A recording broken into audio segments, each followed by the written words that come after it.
Welcome formally to this event, co-delivered by the UK TRE community and the Information Governance Interest Groups, funded by DARE UK Phase 2. So it's all about IG, information governance. We want to talk about the interest group plans, discussion about what is information governance, and look for the federation story, a consistent theme over the last probably almost a year of these events through this community, looking at how we work collectively, collaboratively together. So the agenda today is shown here. If you're not already part of the list, by all means scan or use the link, and I think it's coming in the chat window, so you can pick up all of the events. We have one every quarter, but sometimes more so, and a conference, more of that in a minute. But today, after this quick introduction, we'll update you on things that have happened from the Community Management Working Group, and also a quick update from the working groups. Then there's a little icebreaker using Slido, followed by a discussion about what the interest group around information governance is. Grab a little coffee, maybe do some pre-reading if you haven't already looked at that. It was sent out before the event. Coming back to a community discussion on plenary, and then we'll have another quick break before Kathy Harrison from DataLoch will give us a talk about their experience in Scotland, about federating governance, and then a discussion on that and the vision forward before we close around 1 o'clock. Excuse me. So with that in mind, quick housekeeping. If you can, log into HackMd when you click on the link, or it's in the chat, or scan the code. What you should also see is this screen. It comes up. Oh, go away.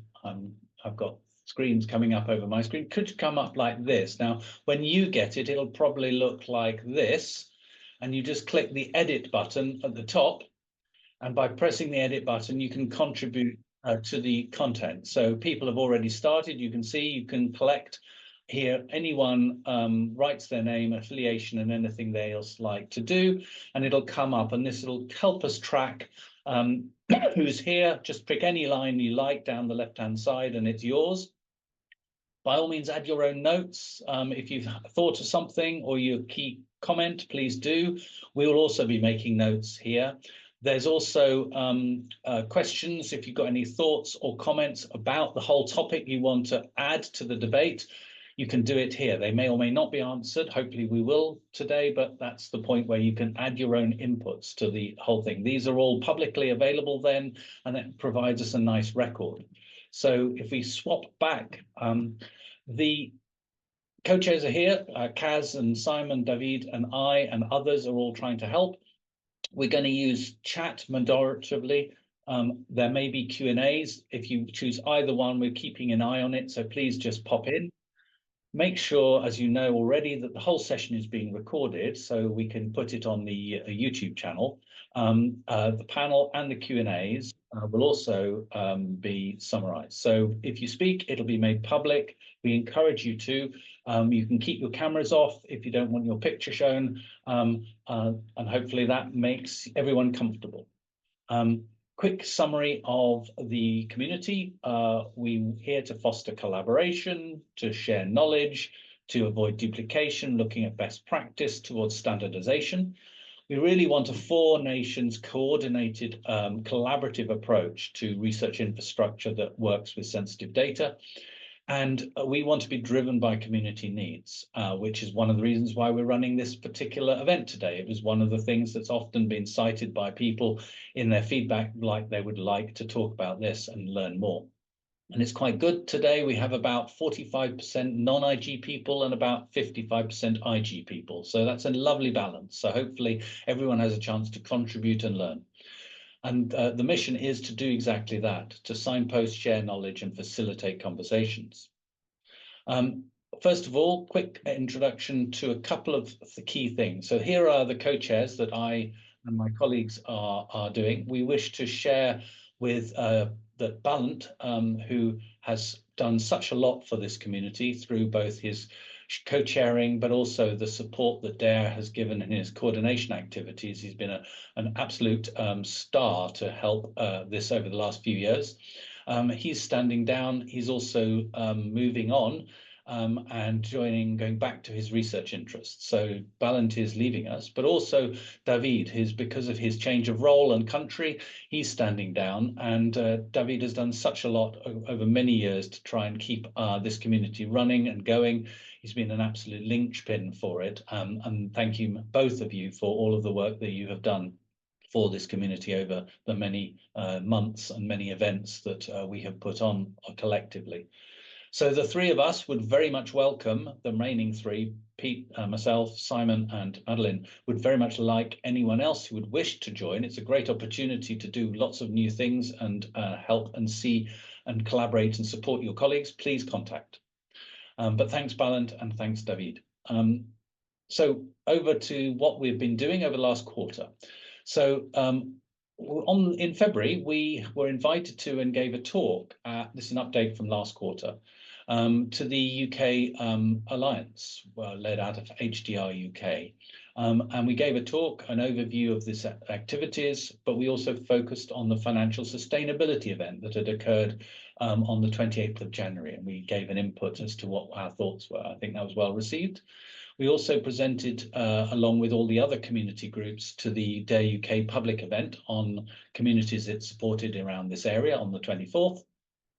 But one of the big things we've been doing is organising or moving to organise the annual conference, as most people know, around this community. We do a conference, often scheduled with the RSECon organisation. We've been working very hard with the other four interest groups funded by Dare UK, supported by them, to develop a conference, standalone conference. And we haven't got absolute clarity, but that's the direction of travel. More of that later. And we've been preparing for the end of the Turing Institute's superb support of this community group over the many years. It's happening towards the end of April, and we're documenting, reorganizing, looking at the websites. So really big shout out to the Turing for all of its superb support and contributions through many, many people across many, many events over the many, many years. People will remember, I think. So thank you again for them. And also we have issued the community principles document. There's a link there. It'll be in the chat for you to look at. It's a refinement of the Newcastle commitment and a new version. It's still obviously changeable, so welcome people's points about it, but we've issued that document. Hold the dates. We've got a few dates coming in June, potentially 3 events. One on funding and sustainability, if we can pull it forward, one on technical sessions, technical questions that again being pulled together, and potentially an interest. We'll be very keen to support any of the organizations looking at skills frameworks in an event to the community to help present all of those different initiatives. And again, the Leeds event, it's not confirmed yet. None of these are confirmed, but we're working very hard to develop a community conference between September the 22nd and the 24th. You'll note it's 3 days in Leeds, a hybrid event again. So please get involved. There's lots of channels to do it. We have a meeting every week, 11 to 12. That's the link if you ever need it. You can find this all on the website. So please join us. It'd be great to see you. So quick update on the working groups. Please jump in with any questions and we will go. These are the working groups. You'll have that in the slide material, but we'll go through them in order with a quick update. So the first one, the Funding and Sustainability Working Group, on behalf of Lisa Sherry, I'm giving this little summary. We had our event on the 28th. The YouTube recording is there. We had Claire Pepper, shown here on picture, gave us a talk about the subnational SDE network research for data for an R&D program. The survey that Lisa had run was presented, showing clear differences between the NHS and academia. The discussion quickly adopted the federation as a needed to. That was focusing on technical, but also the importance and sharing out the fact that the NHS funding solutions put a pretty hard tension in that federating model, and that needs to be resolved. We identified there was no real focus on funding the success of the end-to-end journey, more than that on the next slide. But we also had overwhelming support for more interest in this. So that's why the community group, the working group, is carrying on to try and pull together the event in June. This was the slide that we talked about, of the end-to-end journey of joining up these 4 zones of collecting the data, curating it, using it, and skills to be able to do research, not just having the platforms to do it on. This is what we are planning to have an event around in June, trying to bring together a discussion around these 4 zones to look at how these 4 zones cooperate in funding and making the gold line, right, the arrow through from left to right, happen. The citizen agency event, this is all about public involvement and engagement. We had an event in December, which was a whole event like this one, the quarterly event. We're now in a process of writing that up, and probably, although the work area shouldn't close, it's probably going to take a back seat, inverted commas, as other initiatives progress. But the main aim is moving to an information governance focus because of the role of consented-based activity and other PIE activities. The SDTRE definitions with Madeline, who can't be here today, so I'm summarising that one as well, so apologies for my continued voice. A lot of this work has finished. We've completed the results, we've written up a conclusion, we're now transferring to other areas, the SATRE team, the information governance team, and the funding and sustainability team, for how the data zones and research zones are joined together in these areas, both the standard architecture framework, the information governance framework, and the funding framework. For the extending control, which is all about how do you connect the different zones together in a way that means information governance is continued and retained. The timing has never felt right. So the request for input that's often been discussed, the links are there that you can download later. But there's now an advantage because of the new information governance interest group and the possible tech sessions to resurrect that activity. So that's most probably how that world will carry on. The glossary, I don't know if there's anyone here from the glossary team who wants to brief on that. I can do that, Pete. So on behalf of my co-chairs, so that's Rob Baxter and Balance Stewart, as well as the incredible kind of participants that we've had throughout. We're a very small group of linguistics nerds, I guess I would say, or terminology nerds, but everyone has been incredible in kind of working through a number of the existing glossaries out there. We have effectively kind of settled on a version 1 of the glossary, and we're working to just get that sort of published and available to everyone. And then kind of the next stage of this is to work on a mechanism for the wider community, so the wider TRE community, members of the public, etc., to be able to make suggestions around new entries or to make suggestions around modifying our current entries. So we've taken a very specific approach to that, which will all kind of be contextualized within the glossary of the kind of format and ways of working that we worked to kind of create that version 1. And then any additional submissions or requests for change, we will then have a kind of mechanism for that to be done. So that's kind of the next phase of the group. Thanks, Kate.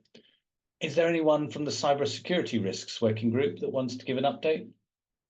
I will just flag you to that. That's a very key group looking at the security risks specific to TREs. And their link is shown on screen, but you can follow up if you're very interested in that. And Simon, I believe you are going to give an update on the SATRE working group. Yep. So as you know, that unfortunately started being fairly quiet for the past year or so, but we have recently received 2 pots of funding. So one of them is the communities group funding, and the second pot is through the Tree Evolution project.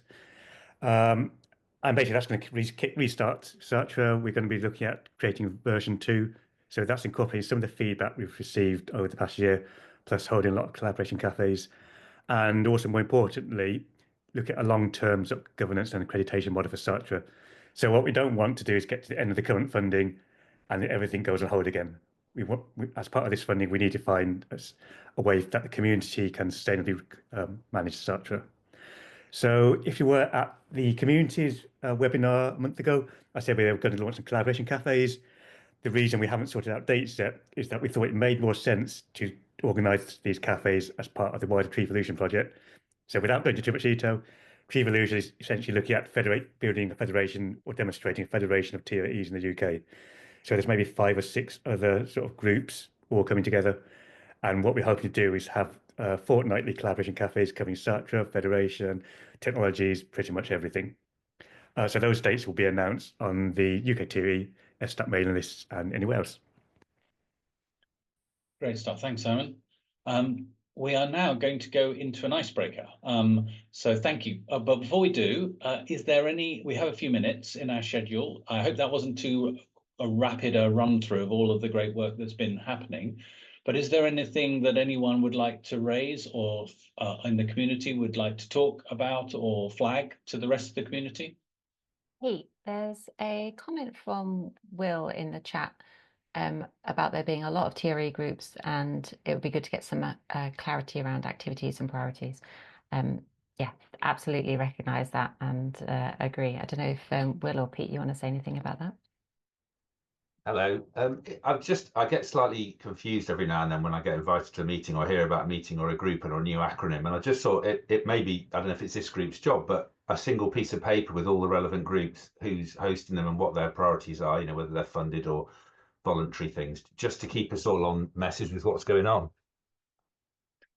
That's a great idea, Will. It can be very confusing, which groups are which and what do they do. So let's try and collectively pull that together. I know that in the conference, for example, that we'll come to shortly, a little update on that. We're working with a number of the other community groups, as you saw there, and that will shape the sort of overlaps, I think, Will. So that can help, but I think a lot are information governance, potentially focused, and a lot of more are maybe federating and organizing the technology for that sort of thing. But good question. Thank you. Anyone else with, unless you want to come back on that, Will, anyone else with something they want to ask or suggest?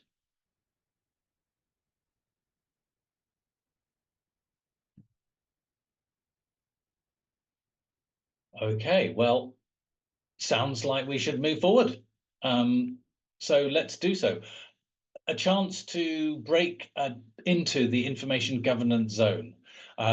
So what we've asked is if you could enjoy a Slido. So if you click in the chat, the link will be sent out, or you can scan on your phone or anything like that, and that should take you to this.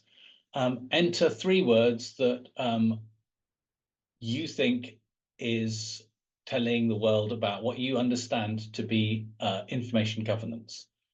So I assume everyone has got the link. If I swap over to the screen, 32 people have, if we close the polls, then hopefully we should be able to, how do we show the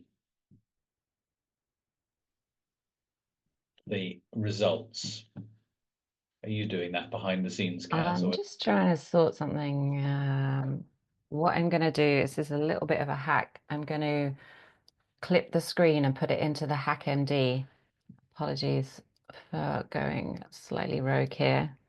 So Pete, if you can share your screen back onto the HackMd and scroll down slowly. There we go. And then on the view side, you can see the results there. So everyone can see the results as well. Apologies not being able to. Oh, so there we go.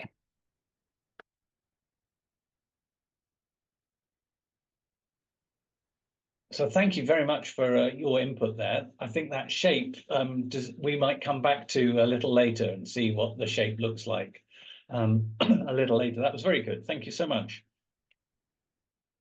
So we are now going to move over to talking about the Information Governance Interest Group. And here I will pass over to Kate.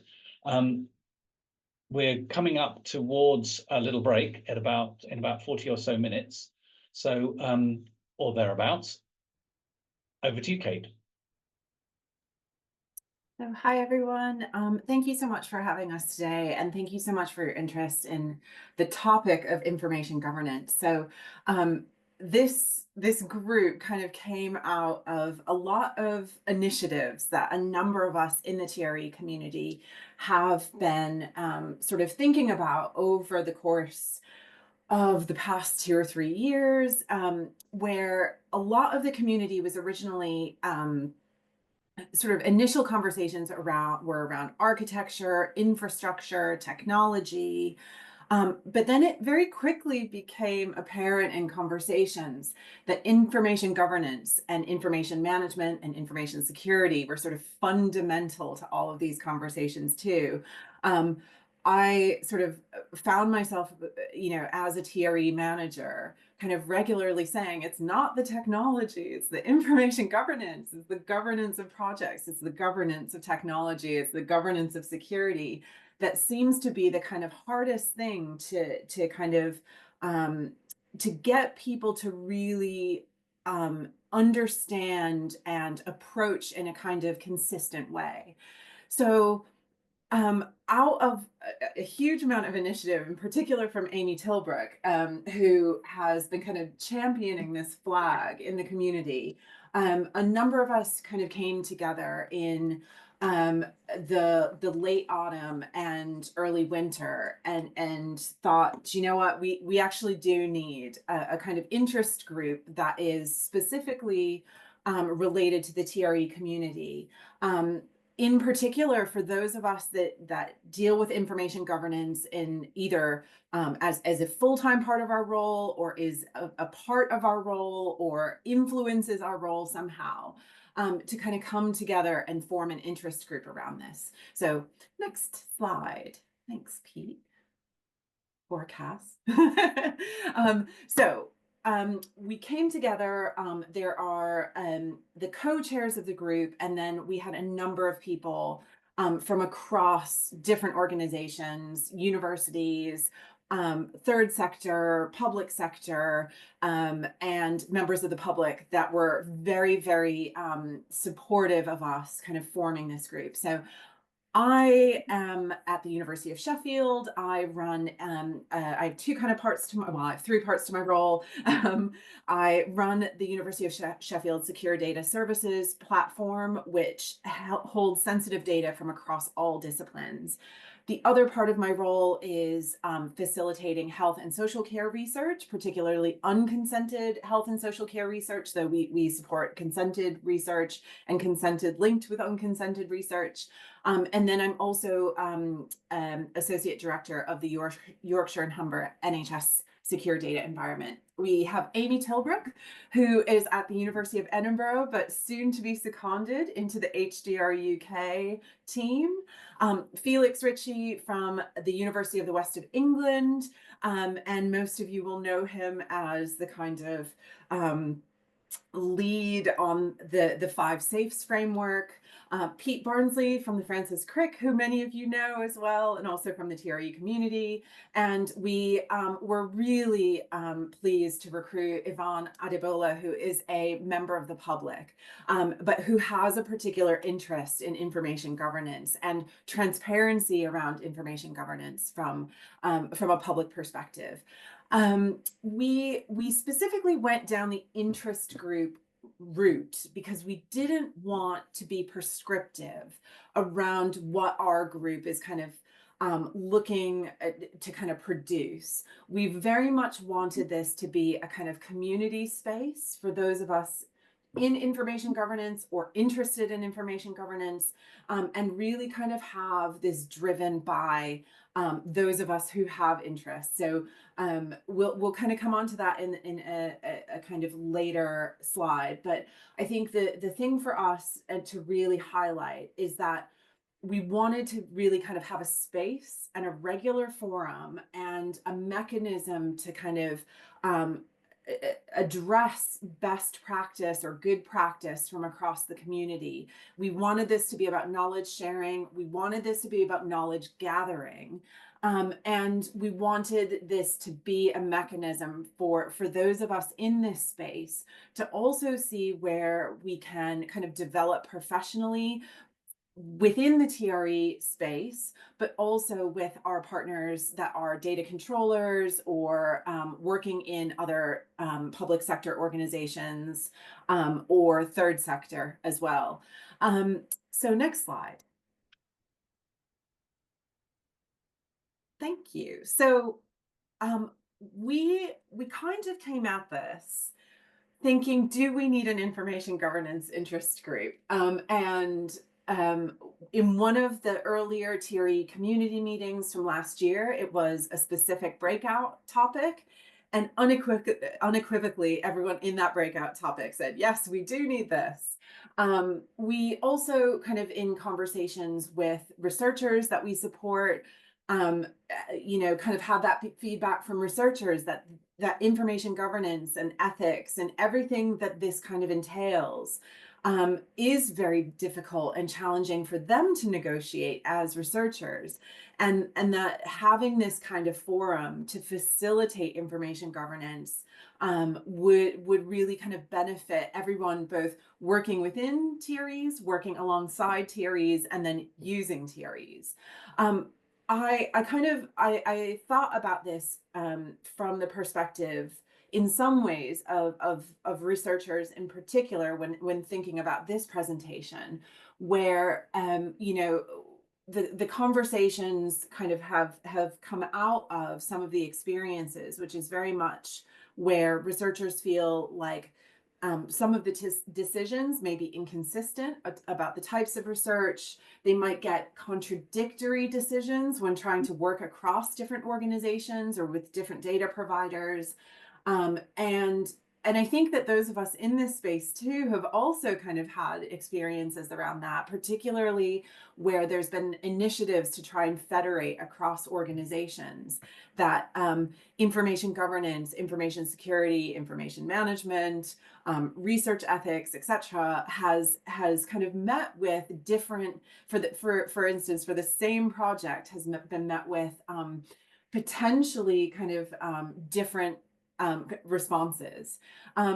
When I kind of was thinking about this, the governance challenges come from a number of different areas. So data silos, so where data is very, very siloed across, even within organizations, but also across organizations. Limited resources, so that is both within TREs, but also for our colleagues that sit outside but support this. You know, I look at how information governance is very, very under-resourced, where an organization may have one data protection officer, for example, who are managing freedom of information requests, data breaches, you know, plus having to do information governance on top of that, or research information governance on top of that. Lack of support, as in, again, this kind of, you know, around limited resources, but also lack of support in kind of having mechanisms by which information can be easily accessed and easily presented and easily kind of found. Poor quality of data, that kind of comes back from data silos, but also the fact that many organizations don't have things like data dictionaries, don't have some of the kind of underlying things that really help support making data for research and data held within TREs or data used by TREs available. And then we always have then we have the challenge of just pure data quality. So things that just aren't consistent, aren't documented. We also and I think this is really very interesting. There are obviously a number of regulators that require us to work within particular frameworks, but that information being easily accessible and cascaded to everyone working with information governance can be really difficult if you don't know which organizations those are, or you don't know how to find that information.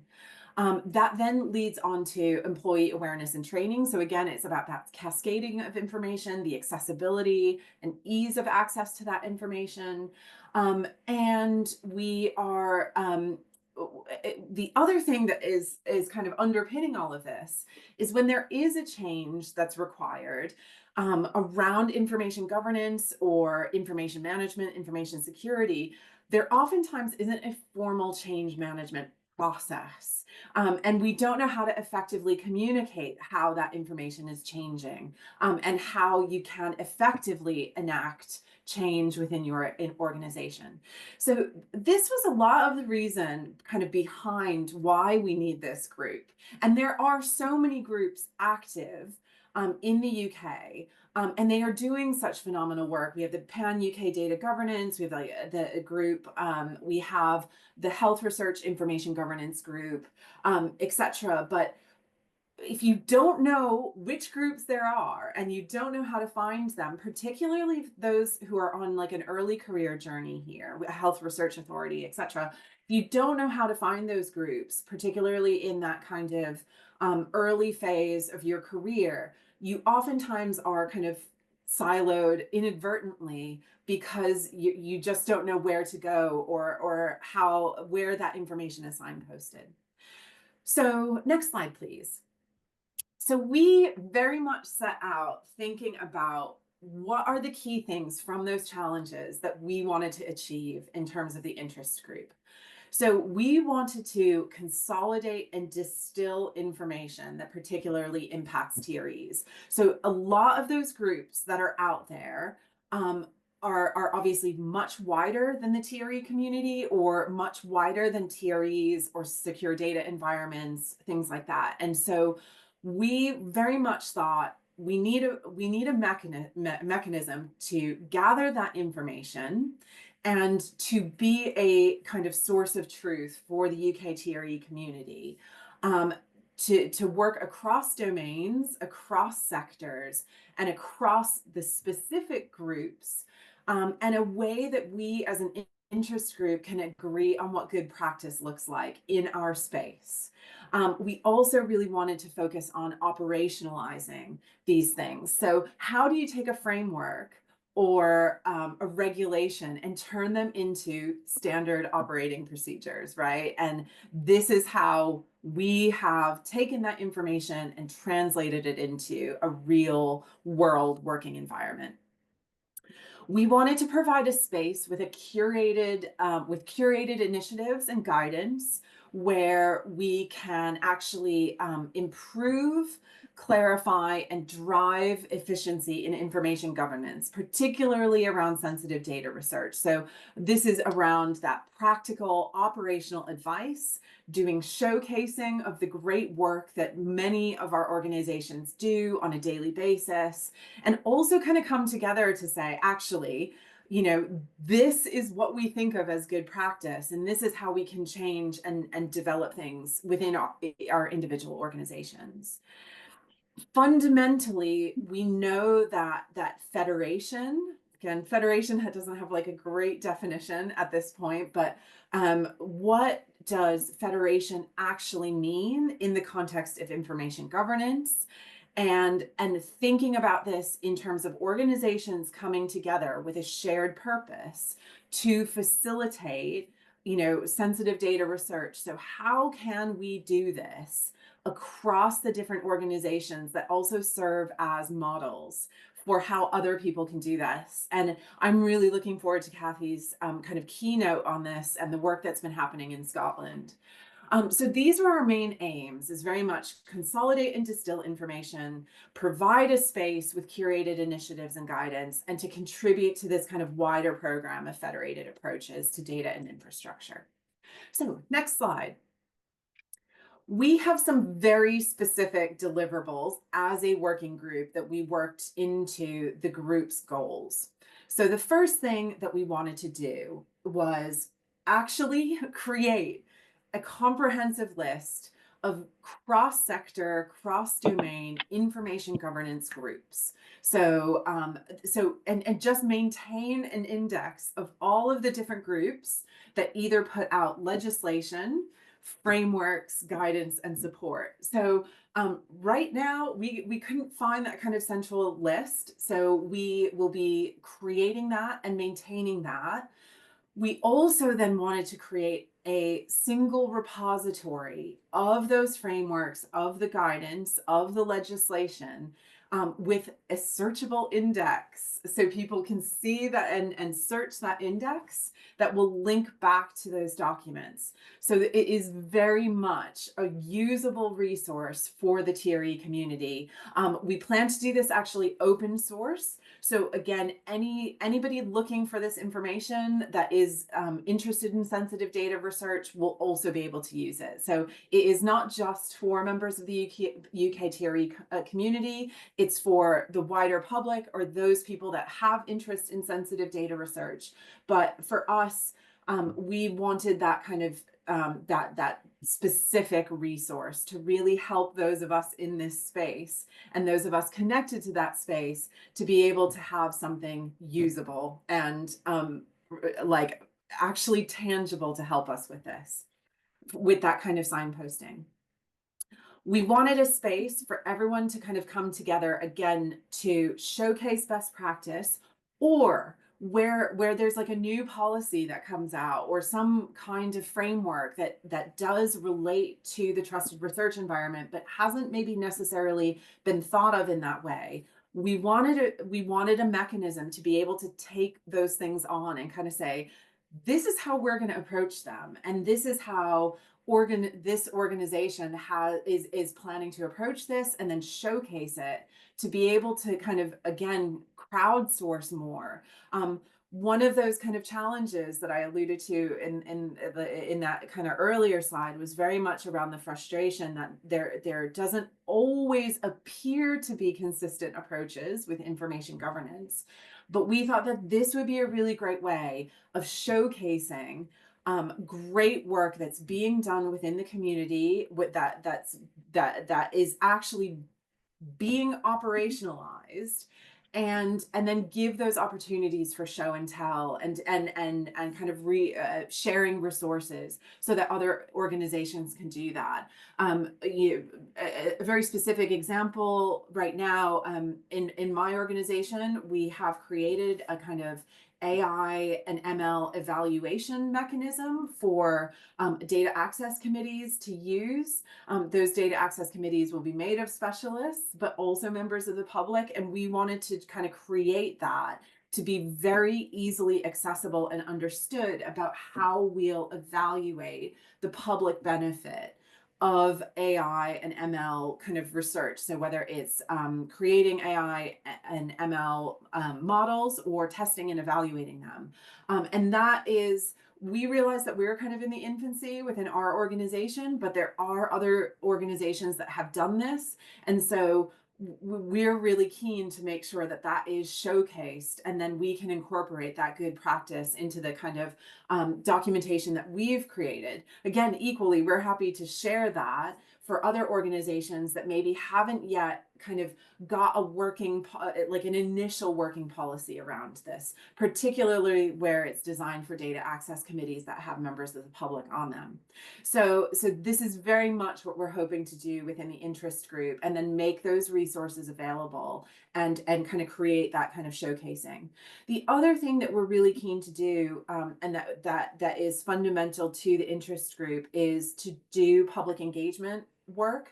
So we have a member of the public as part of our co-leads, but we also intend to do specific pieces of work around our interest group, around the topics that the interest group are really kind of focused on in terms of creating and sharing. We want to make sure that we have members of the public that are helping to co-produce that and co-evaluate the kind of guidance and support we're preparing. And so we have very much focused on that kind of collaborative way of working with the public around some of the things that we'd like to focus on. Oh yes, so Jackie, happy to share the document for the DAX. Like we still haven't approved it yet, but it's nearly there. So I'm happy, again, that will be those kind of resource repositories and things like that that we will absolutely share, and that we're hoping other organizations can share too, so that we can kind of come to potentially like single ways of working around that. Again, those are the kinds of things that we're looking to try and facilitate within the group to kind of create shared federated frameworks for approaching sensitive data research.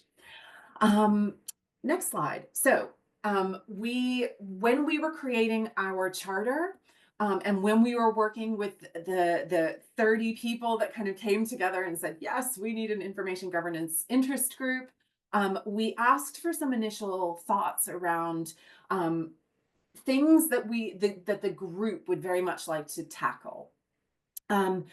There were 4 things that kind of stood out and that everyone kind of said, yes, this would be really useful. So the first is a code of practice and a risk management framework. So actually creating risk management frameworks around information governance, information security, etc. And again, that would be that kind of very practical document that we could all kind of use and work to when thinking about risks of sensitive data research. The second thing is processes and assessment frameworks for AI and ML projects. So this is the public benefit and the risks of unethical AI along the project journey. So the thing that we've just done, I think, is a very infancy document. We very much use like the gray matter framework, as well as some of the other kind of AI ethics kind of publications that are coming out, but it is an infancy document, and we know that there are other people across the space that have already been working on this. So for us, it's how do we share all of this, and how do we come up with like this could be a working group? How does that working group actually provide best or good practice guidance and support, and creating these kind of templated documents that other organizations can then use. The third thing was around skills and competency frameworks and career pathways for IG professionals. So a number of groups, there's an ESRC project around this, and a number of groups are kind of trying to tie this in. We also think that there's a specific space specifically for those of us in the TRE space, where we have guided that there's these skills and competency frameworks specifically for IG professionals, but within TREs or SDEs, there might be sub kind of criteria that we might want to highlight and emphasize and kind of bring into that wider kind of work around skills and competency frameworks. And the last thing was around equivalence and harmonization. So how do we create equivalences between organizations? How do we say what you're doing here might differ from our SOPs here, but actually they do the same thing and they manage the risks in the same way? But also, how do we introduce some kind of harmonization where a process maybe doesn't exist within an organization, and we can kind of lift and shift that exact process from organization X into organization Y? We are looking, so again, some of those things were around supported like federated querying. So that's where the data stays in situ, but you query across organizations. But how do you do that? Are you sharing row level data? Are you minimizing data? How do you make sure that when you minimize data or do output checking of that kind of federated querying results, that you're doing it in exactly the same way? How do we facilitate data sharing between organizations from a TRE space in particular? What we wanted to highlight as well is that DARE UK have noted that there will be potential, like follow-on funding for additional working groups. So we see these kinds of ideas for working groups that are linked to the IG interest group. You can actually apply for for funding for that. I certainly know from my organization's perspective that if I'm bringing in funding, then they're willing to ring fence my time to actually work on these kind of wider community initiatives. I think a number of you will also be in that same position where you need to have some kind of financial support from externals to kind of say, yes, we will recognize the work that you're doing here, and we'll be able to ring fence time for you to actually deliver this. So wanted to highlight that we're as much as we know that a number of you are willing to donate your time, you know, as a kind of pro bono kind of approach. But for those of you that are in organizations where there needs to be that kind of ring fencing of time via financial support, that there will be this opportunity to apply for specific working groups to produce this. So what we wanted to do now was bring up a little poll, so that way you can actually let us know if some of those initial ideas are things that you think would be good. If you think that they're crap, let us know that too. What we will do in this poll is we will collect names and then some emails where you have registered on Zoom. We will collect your names and then your email if you have a Zoom account, because we'd like to reach out to you after the fact. So, but don't respond if you don't want to be contacted. So, Pete, am I missing anything else from this? That's all great. Brilliant. Excellent. Thank you. So I'll let everyone respond to this. I need to answer the doorbell because there's somebody fervently ringing it whilst we're completing the poll, and I'll be back in just a minute. Hopefully people can see the poll on their screens and they can trigger, I can see feedback coming in, so that's all good. Brilliant.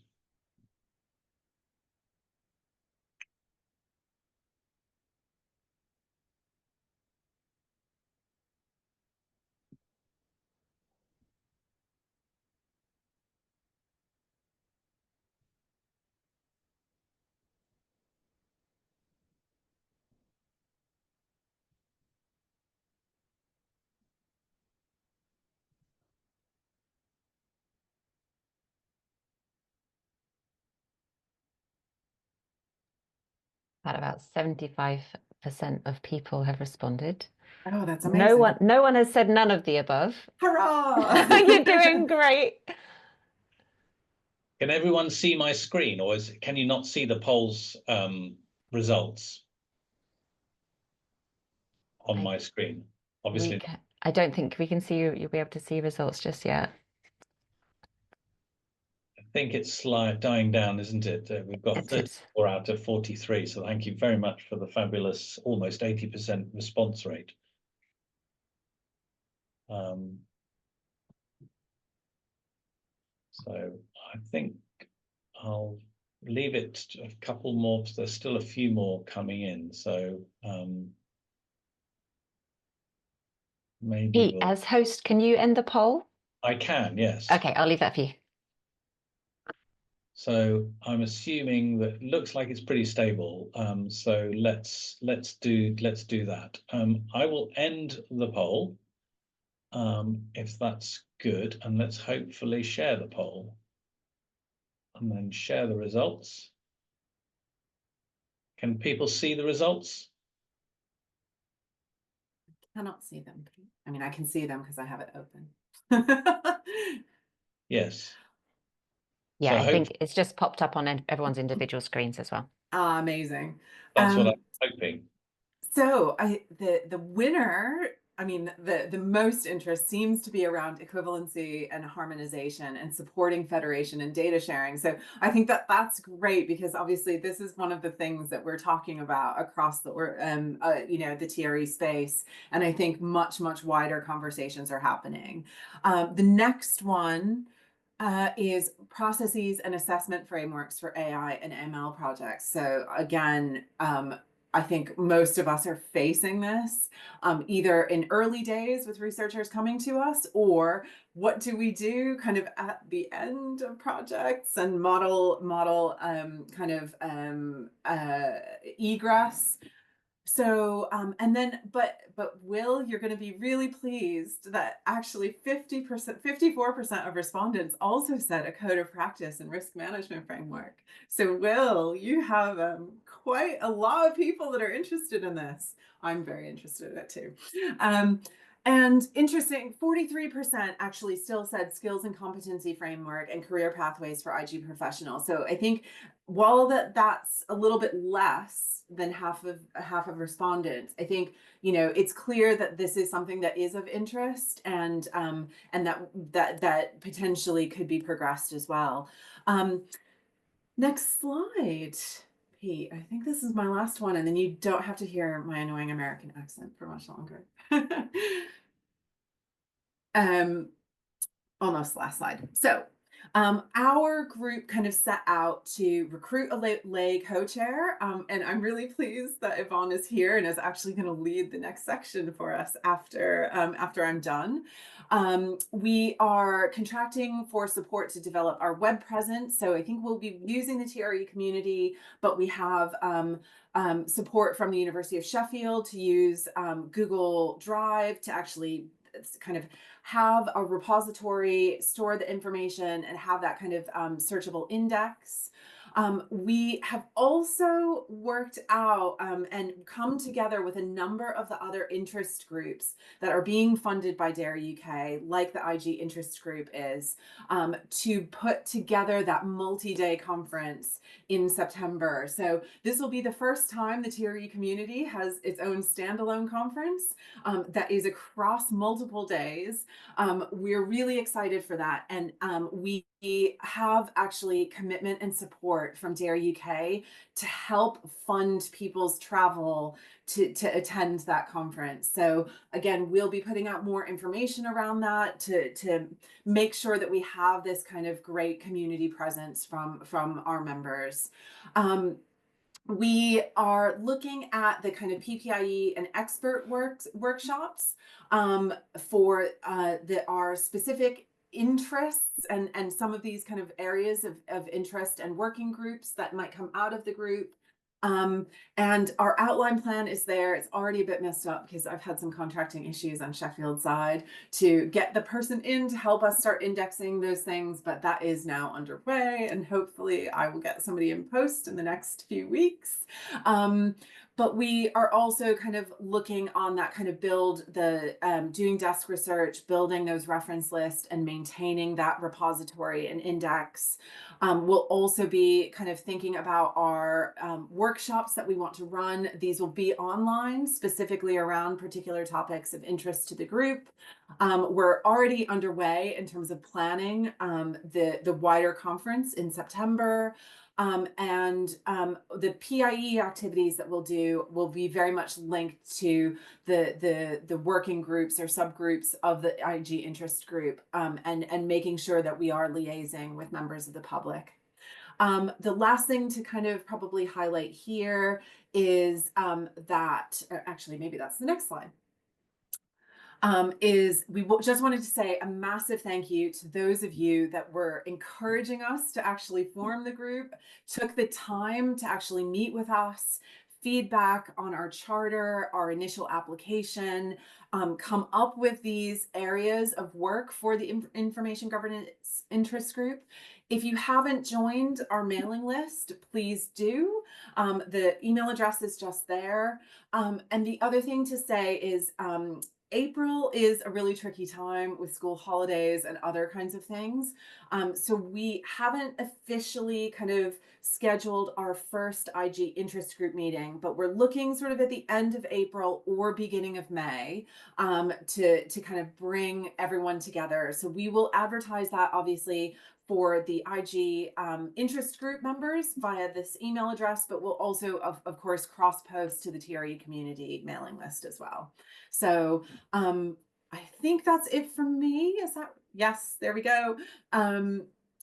And I will so thank you all. I'm really, really excited to be meeting with more of you, getting to know you, and to see the great work that's coming out of the group. So I'm going to pass over to Amy now. Thank you so much. Thank you very much. Hi everyone. You can hear we're all a bit giddy about the exciting things that we can do in information governance this morning. But as our kind of first exercise, what we did was we sought out 5 views where we asked, what is information governance, from people with varying experience in kind of in information governance, in TREs, in research in general.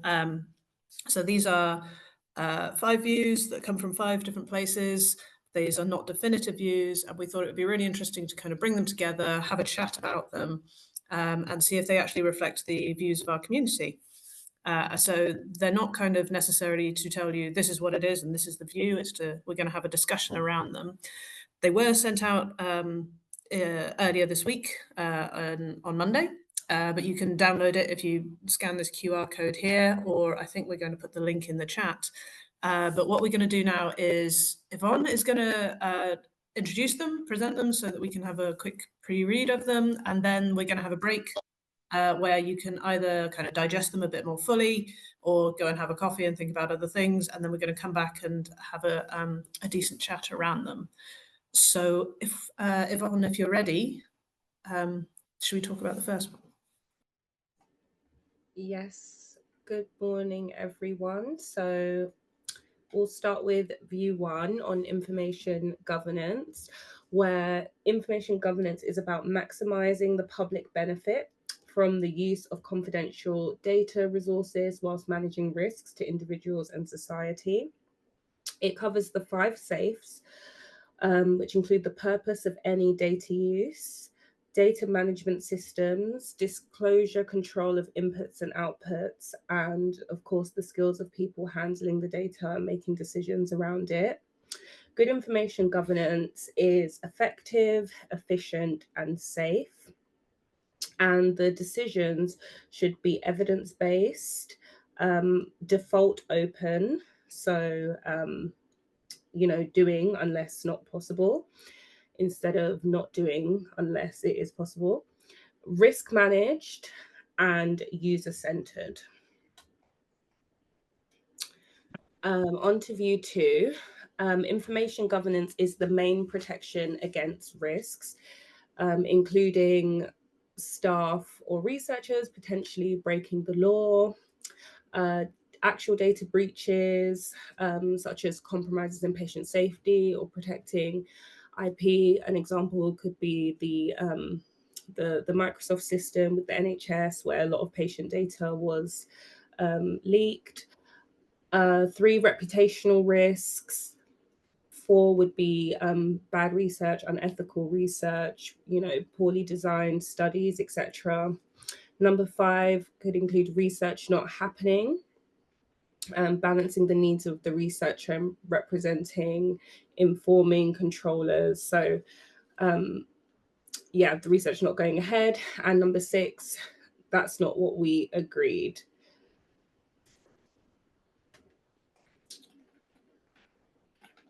And these can be avoided through accountability. So making sure that everybody knows their responsibilities through clear documentation, such as data sharing agreements and user agreements, audits, risk management with clear explanations, and training that isn't technical, and keeping researchers, staff, and data subjects safe throughout the process. On to view number 3. This is looking at information governance through a more simple lens, just simply the legal and ethical framework that governs the information, the security and access controls that protect the information, and the process by which the risks around deviation or breaches of information are identified and managed. So information governance should always be transparent and clear for those who manage the data and those who access the data. There are legal and ethical considerations to ensure that the information is handled in accordance with the applicable laws and ethical provisioning. And there's also considerations around the management of the data. So end to end, from creation through to archiving and deletion. Security and access controls protects information from unauthorized access or breaches. And of course, risk management, which is proactively identifying risks around legal and ethical compliance, security and access, and proactively mitigating those risks through technical and or process controls, SOPs, etc. On to view number 4. So this is an image that's actually taken from ChatGPT, and it shows a kind of stressed or bewildered professional, and really looks at information governance as sort of a balancing act between what needs to be done and sort of legal requirements, really looking at potentially excessive legal requirements, these laws and regulations perhaps being a hindrance to information governance. So this might be your view. It's really kind of looking at it as a complex process hindered by legal obligations. And finally, view number 5 looks at information governance activities. So IG sits within a legal entity organization and supports that organization complying with the law and regulation. And it works with external data controllers on the left to bring that data into the safe settings provided by the infrastructure facilities on the right, which are also not IG's domain. So an information governance covers 3 processes using knowledge of legal constraints and structures plus registry datasets to help data controllers support project research within their entity safe settings. So the first process is the creation of suitable data sharing agreements, usually done with the legal teams using a template where possible. This will register these DPIAs and processing activities and reference policy and accreditations. The second process is the orchestration and approval of research performing organization users, the projects and the facilities that are used by them. So this will develop specific configurations for each project and validate the users, organization, projects, their facilities and permissions in registries. A project with ethics, funding and legal agreements is then able to complete its research safely. And the third main process is the audit and accreditation of the data sharing infrastructure, which extends into the IT domain through the registries. So this is the 5th and final view of IG governance. Thanks so much, Siobhan, for taking us through those 5. If you haven't already looked at the document, now is your chance to do that little bit of prep as you grab a tea, or coffee or whatever your natural beverage is. And we are greatly timed. We'll come back in maybe about 10 minutes and we'll see you back here very shortly. We're now about to go into our discussion. So fingers crossed, everyone's come back with a little bit of pre-reading in their brains and some good questions. So once again, really appreciate this is a time for us now to dwell on sort of talking about the things that might happen next. So we've got about an hour for a discussion. Everyone's got a chance to chip in with their thoughts or their points. We definitely have suggested that we're going to keep this as a plenary. We're not going to break out into other groups. There's about 40 of us, slightly less than that at the moment, or around that number at the moment. And so we thought we'd leave it as a one type of discussion forum where everyone can listen to everyone else's comments and contribute accordingly. So just a reminder, because it's being published on the UK TRE community as a recording, if you don't want to have your camera on for privacy concerns, then please there's no need for it to be on, so that's fine. Your voice will be captured. We want to hear your voice, and it will be helpful to hear that discussion for the summarization of the event. So please, we'd love you to jump in and suggest your thoughts. I'm going to start off with a specific question based on the 4+ ChatGPT views that you got. Was there anything that you saw in those views that was different to what you had understood, especially the IG professionals, but also the non-IG professionals? If you could do something when you do chip in with your thoughts of whether you're one or the other, that would help with knowing the sort of, but no need to. Just very interested what you thought about the different views, and were they different from what you understood, or were there anything in there that was surprising? So Will said that these are familiar concepts and challenges.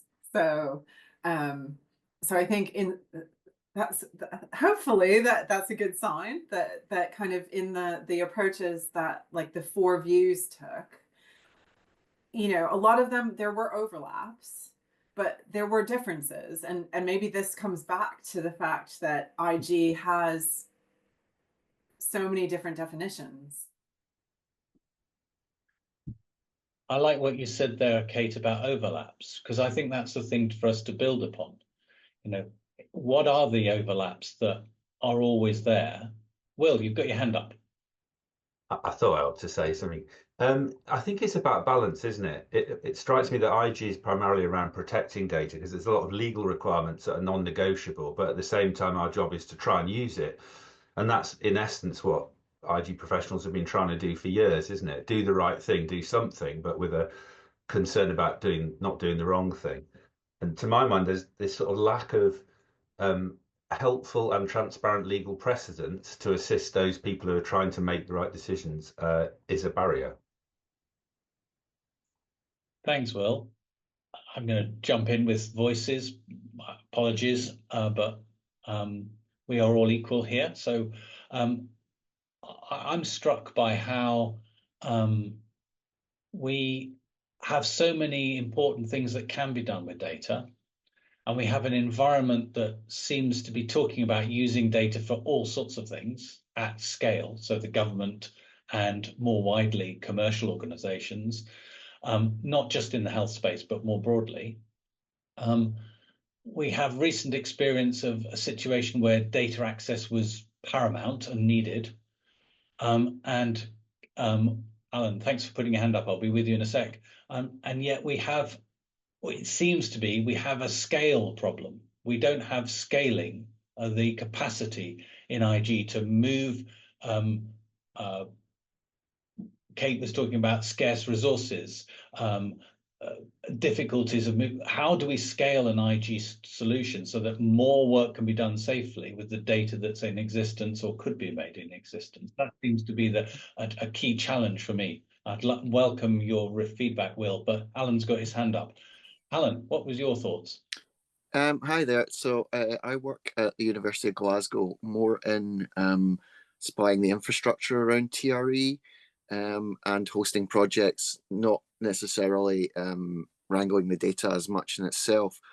I'm just finding it quite interesting reading the views that, for example, the default open do unless we can't and that kind of thing. And I think kind of similar to what Will was saying, a lot of the previous understanding for me around IG would have been around the opposite, almost all the legal kind of barriers and things like that. But I was just say, I still think that's quite important.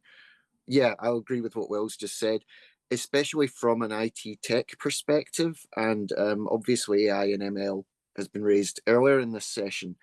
And from my perspective, I've been to quite a few tech events, and some of the people that are very, not necessarily academics and professors, but very much pushing AI and ML and want to get their hands on very large, complex data sets, and can see IG and the legal barriers as quite infuriating a lot of the time. And I think sort of managing those expectations and sort of allowing research and facilitating research while still being aware that there's people who, if left unchecked, will take whatever they can get away with, I think is going to be an interesting balancing act.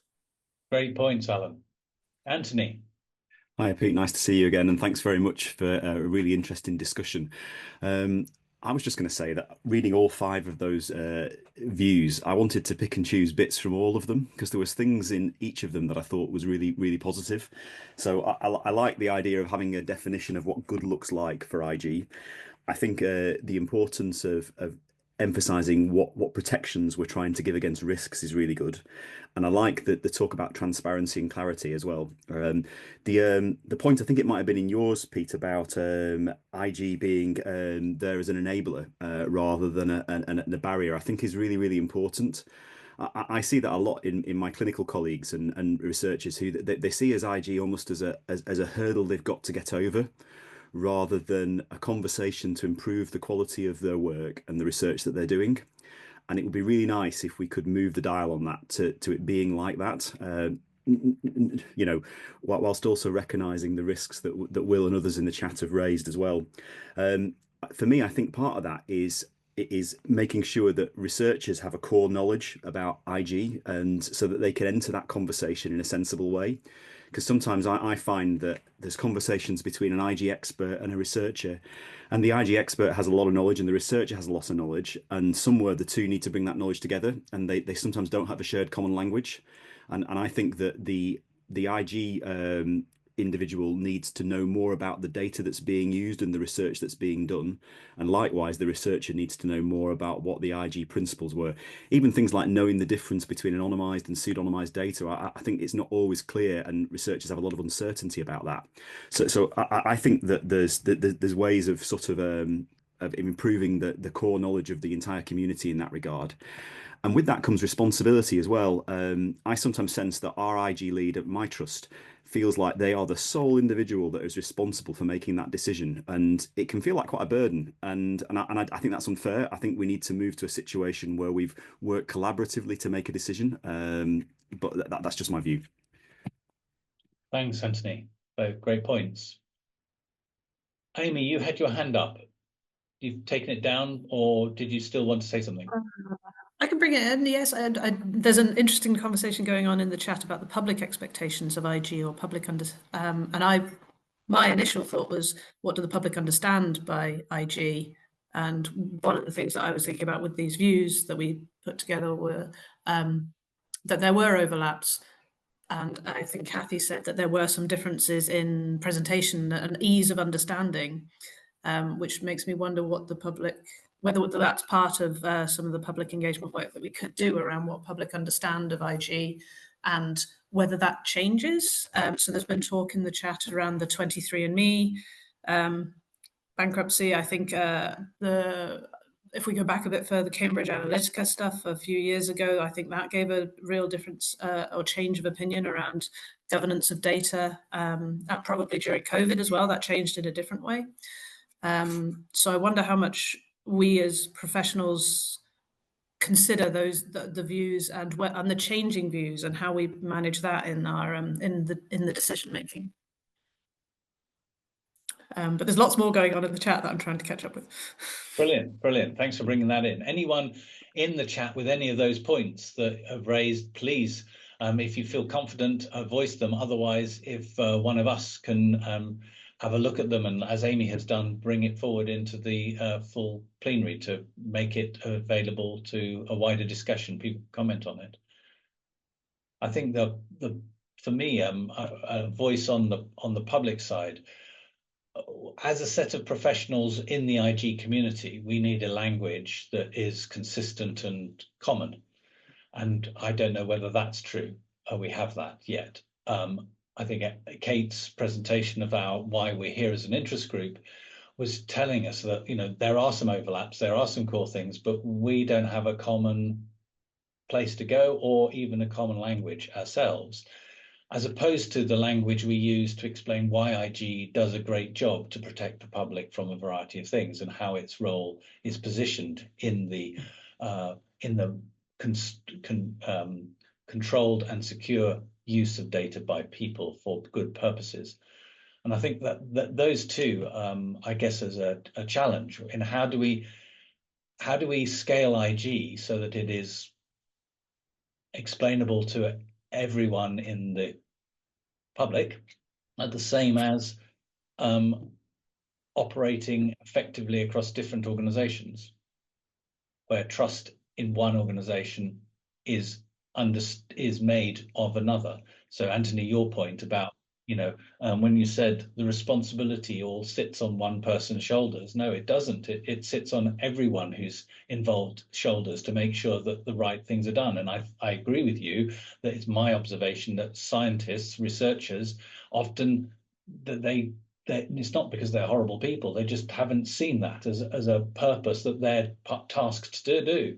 And so everyone needs to have, but again, I bring back my thought is, how does this scale? How are we going to get to the point where, you can have a federation of data sources with federation of information governance that allows different parties to trust the other parties?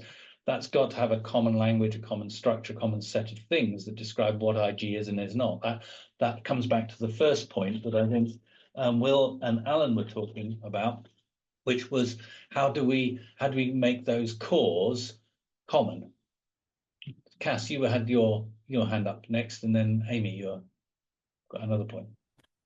I think it's really the observation about researchers, and I've been in places where this has definitely happened. It's like whatever you can get away with, and until the IG folks sort of get involved or notice, or someone with enough experience notices that something's happening that shouldn't be happening, it can really get quite messy quickly. And I'm thinking about the incentive system for researchers. It's so much about just push and get your data and get it out quickly and get the research published. Whereas if there was more incentive on doing slow, high quality research, perhaps there'll be more time to make space to improve awareness around all these issues. I think it sort of speaks to similar kind of problems that we have in general reproducibility, that we're incentivized to do something quickly and flashy and not do it slowly and carefully with full awareness of the impact of work sometimes. Thanks. Amy. I've got a slightly different question, but it seems to be coming out here somewhere. They were in the views, and there was the discussion around everything being on one person's shoulders. I wonder if people have a feeling of what is not the responsibility of IG professionals, or what is not IG within a TRE setting. Where does it end? So Will said ethics is out of scope. So we don't need to think about that if you're an IG person, or do we have IG people? Is that a thing? People agree, even with that one statement, ethics is out of scope. So I'd say ethics is absolutely in scope. Brilliant. We have disagreement, which is fantastic. What I mean, it's a flippant comment, but I was meaning that to me, governance is more about the doing, the operational practicalities, whereas ethics is a nebulous concept about morality and culture and all the rest of it. And ethics will drive law ultimately, so there is a connection. But on a day-to-day level, are we bothered by the ethics of something when we decide if data is identifiable or not, etc.? I'm with you, Will. So I think for me, like one of the biggest things that I'm constantly sort of struggling with are researchers not understanding, like, so they have to manage they have their research project, they have to kind of work through which ethics, for example, is required for their projects, how data management comes into their applications as part of an ethical approval, for example, how information security is also part of that, etc. And so, and I think information governance, we might not necessarily have any kind of kind of input necessarily on whether it meets public benefit criteria or the ethical kind of legitimacy of the research, but we have to feed into that, and then when we actually operate and support their project, we have to make sure that they're only doing things that are in line with their ethics. So for me, they're kind of inextricably linked. But I'm really curious. Like I'm really keen to understand how other people. So it's very much about making sure the operational side of ethics is actually in place. But I'd be really keen to know how other people see that. I'll pitch in. I'm surprised that every project hasn't already got ethics approval before it starts. So if a project is already starting and it's designing itself, it's created its ethics story, it's been to an ethics panel, it's had its debate. I can understand that may not happen. And maybe the thing is then go away and get that sorted. And the discussion that the IG team comes is, well, have you got this in place? If not, come back when you do. And therefore, it's not the dominion of the information governance, it's the dominion of another body or another area, but it is the responsibility of the information governance processes to check and verify that the ethics has been done, and it is a real ethics approval from a real ethics panel, that sort of thing. Maybe that's a middle ground. I think it potentially depends on what kind of services you provide. So if you are a service that provides support for researchers from that kind of initial project thinking and actually help them through the process, then you probably see ethics as being far more integral to information governance versus when a project has funding and ethics and then comes to you for the kind of delivery side of it. So maybe that's the distinction, is what kind of service wraparound you provide, and that will kind of potentially indicate whether or not you see ethics as part of the space or not.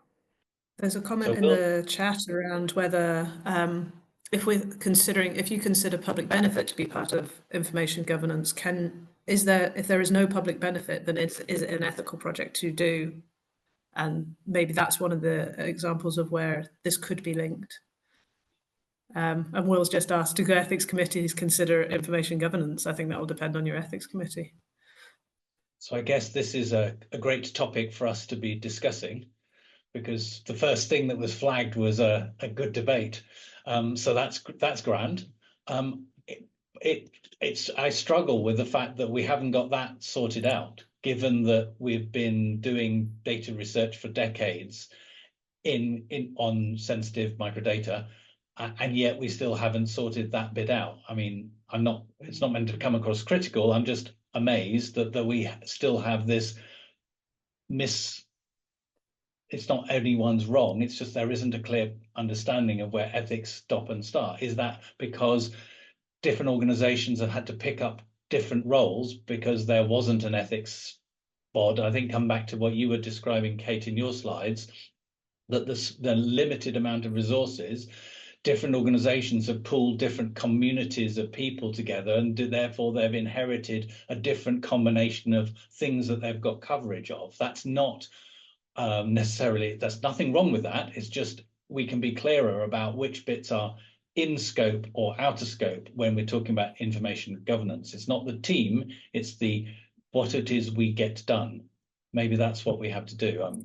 I'm now able to see the comments in the chat, and there's a whole plethora of comments, and it suggests that this whole topic of ethics and IG can start the discussion of what is core to the IG world that you were referring to, Kate, in your initial presentation. Jenny made a really great comment in the chat, and I think the word that she's used is this whole thing is a puzzle, right? And there's those puzzle pieces that all fit together.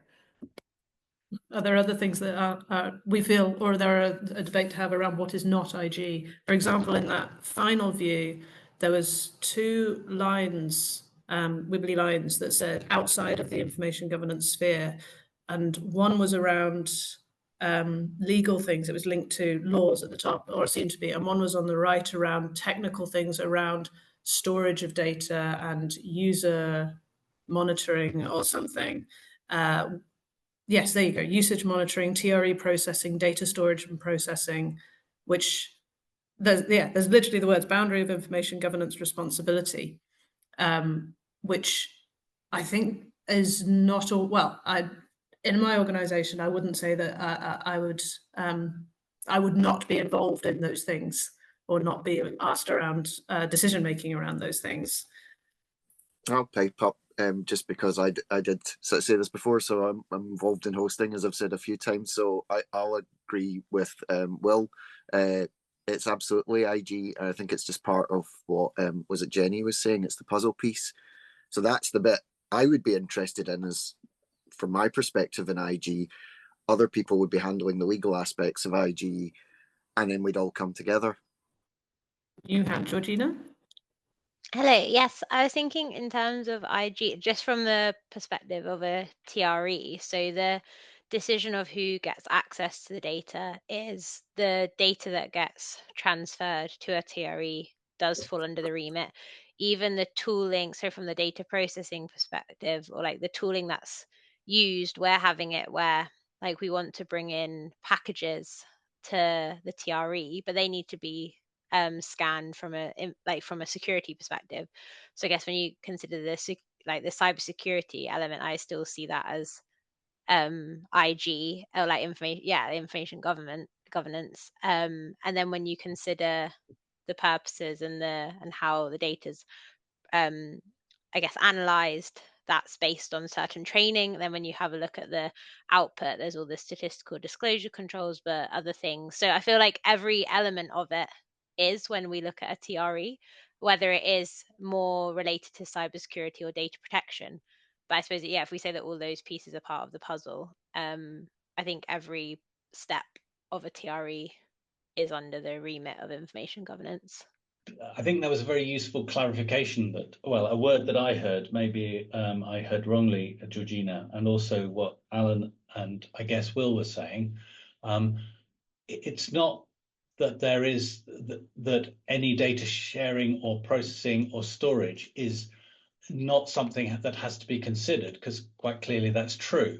What this diagram is trying to say is that if you talked about the responsibility, surely it's the configuration rules that you will allow to happen on such data processing, data storage and such like that you wish to govern, not the way it gets done. So when you spoke about the if every step is under the remit of IG, that is true, but it's the remit is the rules by which data processing is set up, or storage is set up, or data is accessible to whom.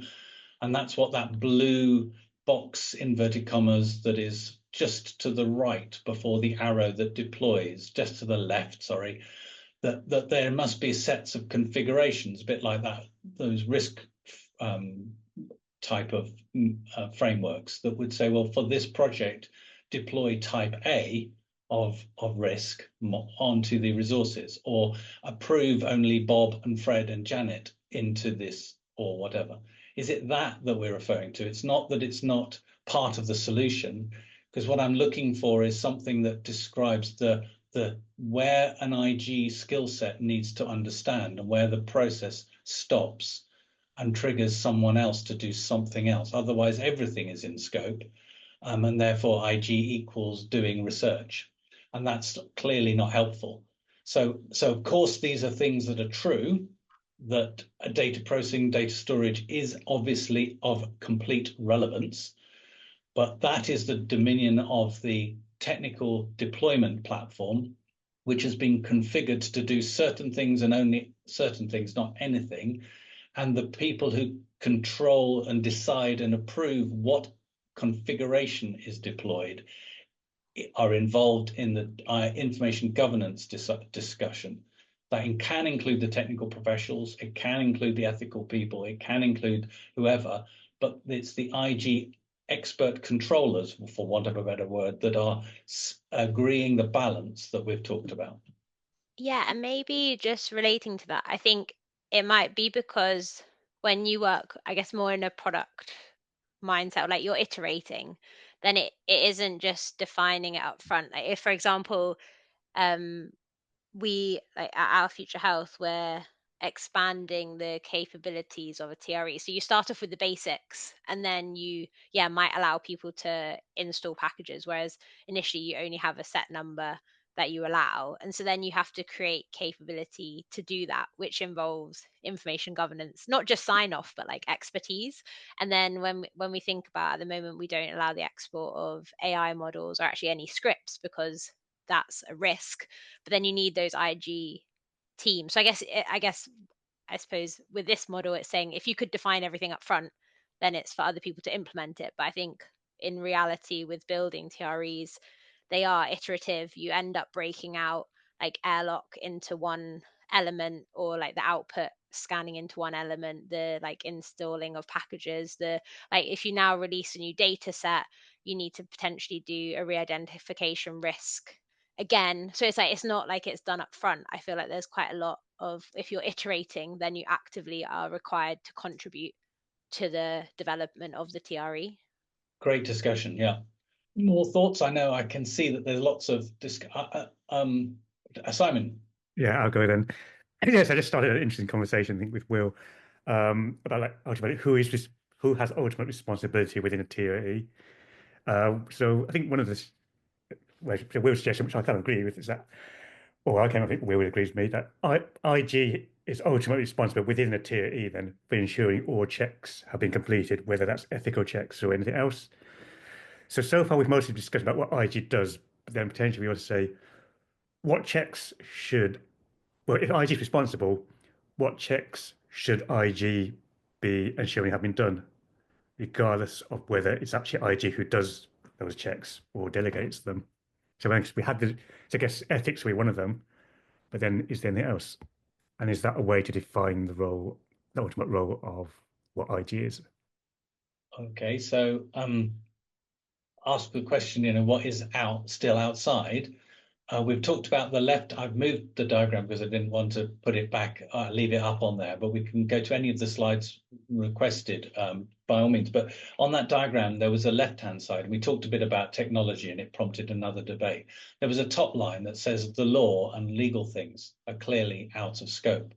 Interpretation is not, but every organization has to apply by the laws, regardless. They may not, or they may use data. So it's not specific to TREs, those things. They have application to TREs and equivalents.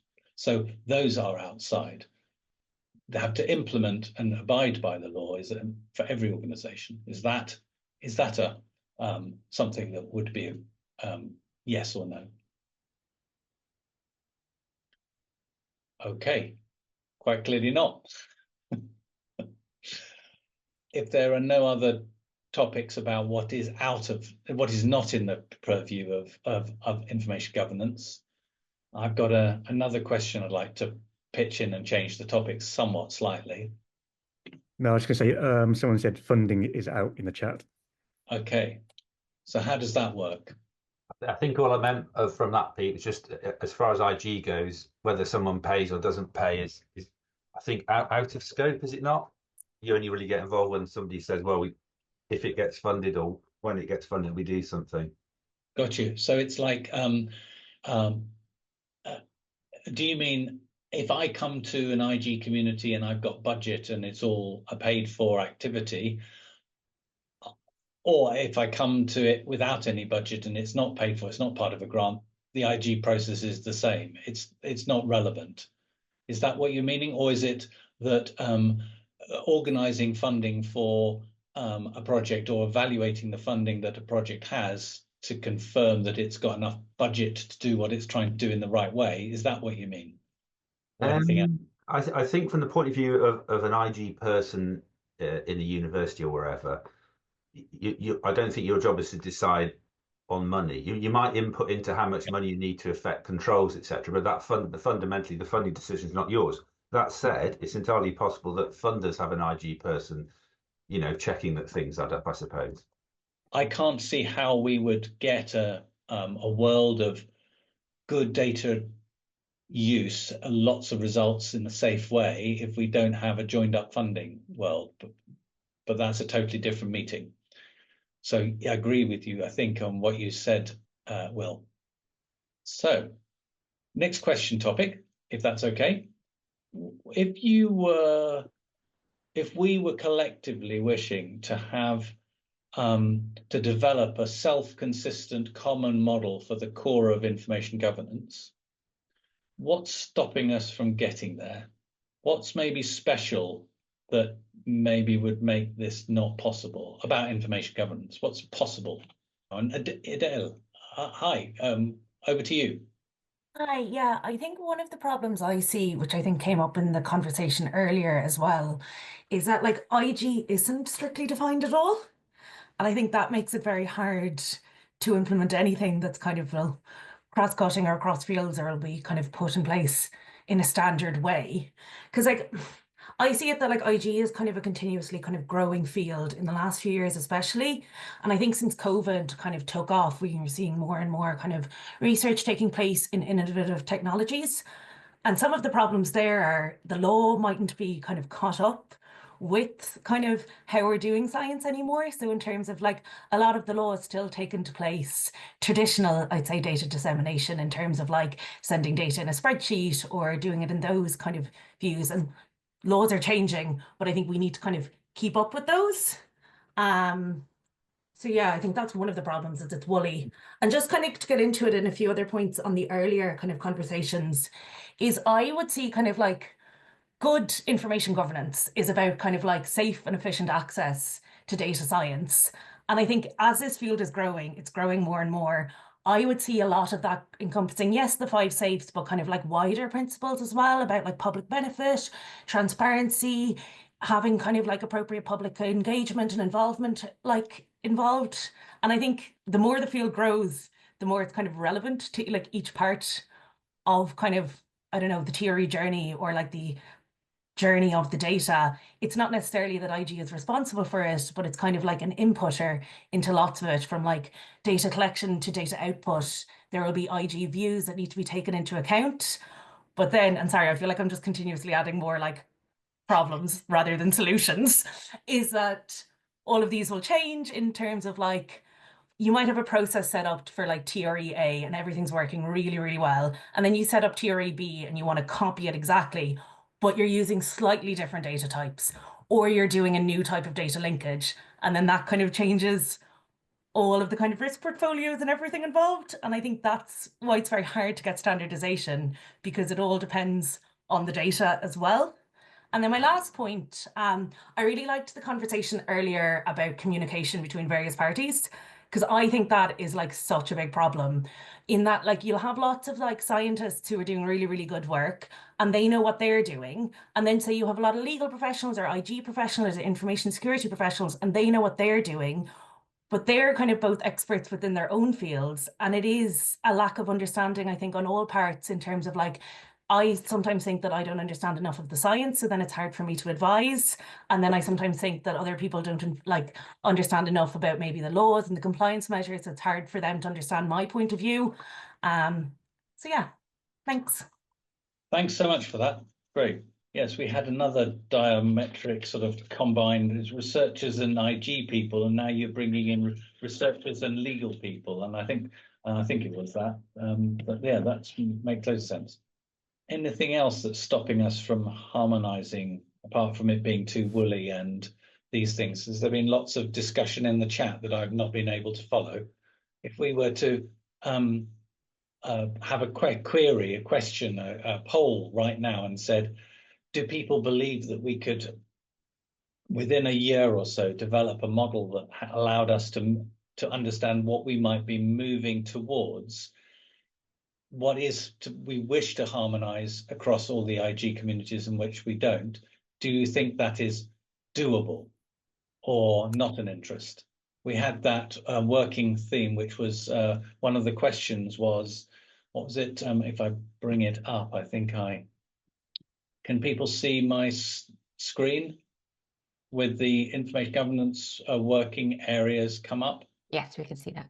Cool. So if we use that as a we had this equivalence and harmonization work stream, which was 68% that was the target. You know, it was that sounds similar to the question of how can we get towards a more common, or in some shape or form, whatever that is. Do people think that we can, within a year or so, move to a picture that says, yeah, this is what we think IG is at its core across all the organizations that ever get involved? Do we think that's a tractable objective, and something that, based on the bottom response there of this thing shared, that we should go for? Kaz? My background is neuroscience. I'm a neuroimager, but now as a community manager, what I see is moves such as this, as communities of people get together and realize there is a problem and try and do something about it, and then go, oh my goodness, the problem is huge and messy and stuff. And I think whilst we may not be able to arrive on a final harmonized model, what you can set about doing is delivering something which is good enough for now, and there be a mechanism to integrate that across different organizations and feed back into it in the same way that you've seen SATRE grow. And then there's also various declarations, like, does your organization sign up to this declaration to implement this thing and contribute to the development, and also perhaps financially support it?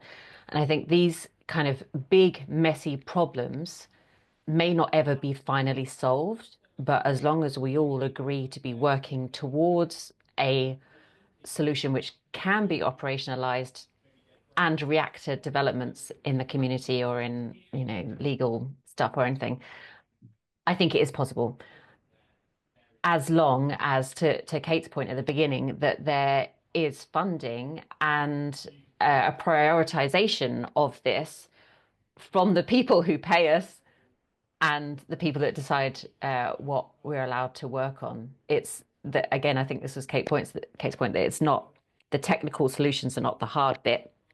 It's these kinds of, like, the socio-technical infrastructure as well around these things, which is really tricky.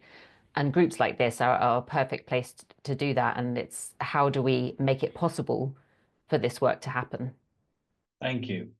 If only we could vote and get a general reaction as to what our general belief on this call is, what the people involved so far still on the call are believing we could do. Certainly that's what I would like to head towards, like you described, something that's not perfect, but something that provides a sort of a progress point where people can develop a common language around it, a common structure around it, visual images that help communicate to the wider and collective group. Those sorts of things, I think, always help. Will, you've got your hand up. Yeah, just on that point, I feel like there's a complete absence of this sort of stuff. And what struck me with the SATRE thing was when someone sort of basically put the toe in the water and says, let's have a stab, how quickly it was mopped up. And I think that it's the same thing for a whole load of all these sort of debates we're having in the chat and elsewhere, that this is a community that can help formulate policy ultimately, because I think people will just ride on top of any sense that comes out of us. What's that old phrase? Nature abhors a vacuum, and perceived vacuums might exist here, and that therefore filling it with something will say, oh, that's great. Yeah, helpful. You got it. Yeah, okay. Thanks. I've got the right end of your thing. So I've drafted a question that we can launch. Is this the right question that we want to ask? It feels like it's almost too facetious. Do we think we will be able to progress towards a harmonized, operationalized model of IG within a year? Is that the question? Yes, if we try. No. Does there need to be a... Why not? How's Why that not question see what pitched? we all Let's think? do it. Let's do it. Let's see I have if no I can... heart. Sorry, Cass, could I add a little clarifier to that Go on, question, which is to say, do we think we could progress to a harmonized model, operationalized model of IG for sensitive data research or something like that? Because it's not quite the whole of IG, is it? It's we want to make sure it's got clear bounds. You know, maybe IG within trusted research environments, something like that. Yeah. We are, after all, the UK TRE community having this call. So yes, agreed. Absolutely. Makes sense. Okay, Cool. don't hold your breath while I try and work out how to launch this. Carry on. Great stuff. We're giving it a go, Kaz. Excellent, excellent. We've got about 10 minutes, I think. Is that not right? If someone's got easy access to the agenda, I think it's 10 minutes for the, yeah, 10 minutes back off. So yes, 10 minutes left in this discussion. We don't have to use it.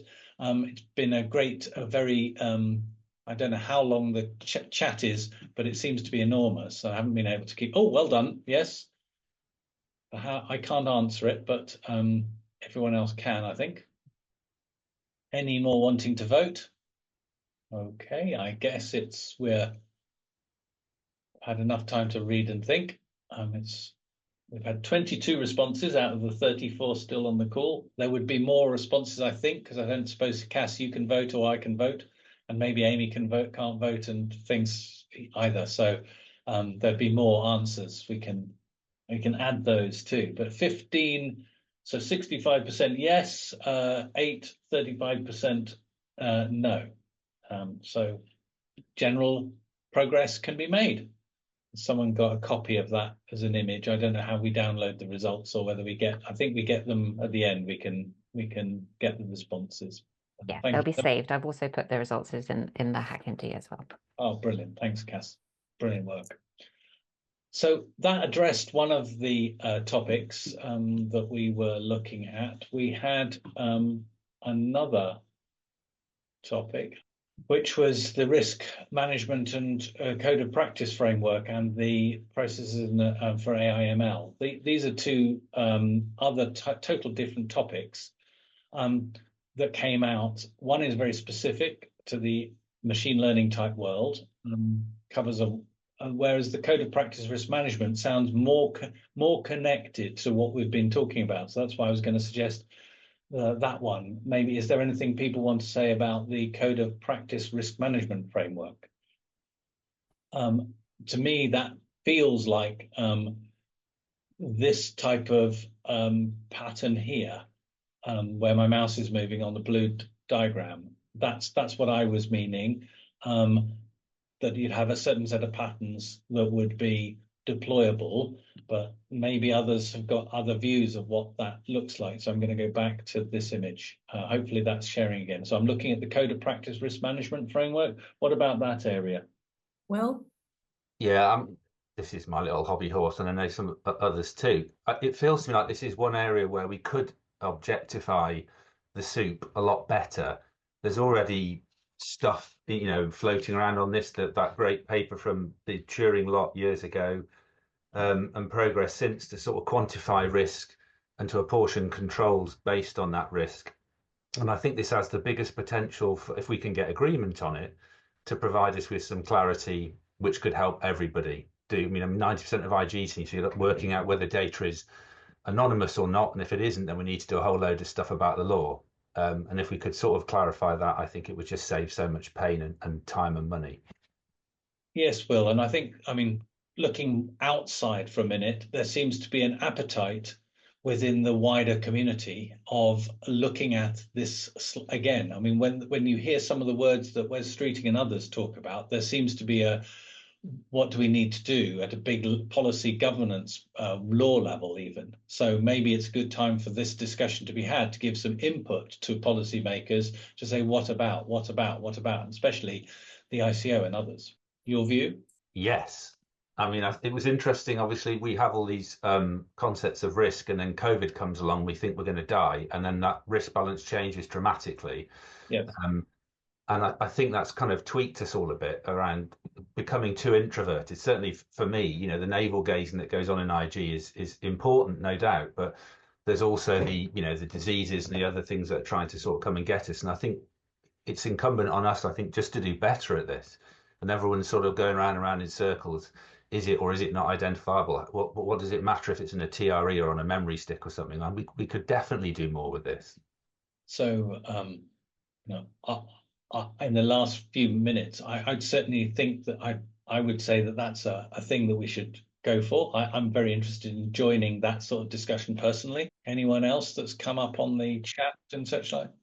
Georgina? Yes, I was just thinking in terms of like frameworks and risk management. I suppose, thinking about the Turing TRE paper, like there's some really good best practices. And I think the challenge with like data protection is it's nuanced given scenarios, and obviously everyone's working with slightly different data. So I just wonder if, like, I guess from a literature perspective, if that's an approach to communicating things, or if it's, yeah, like policies, or maybe that's, it's kind of a different topic, but what does that look like? Is it presenting in forums, or research papers?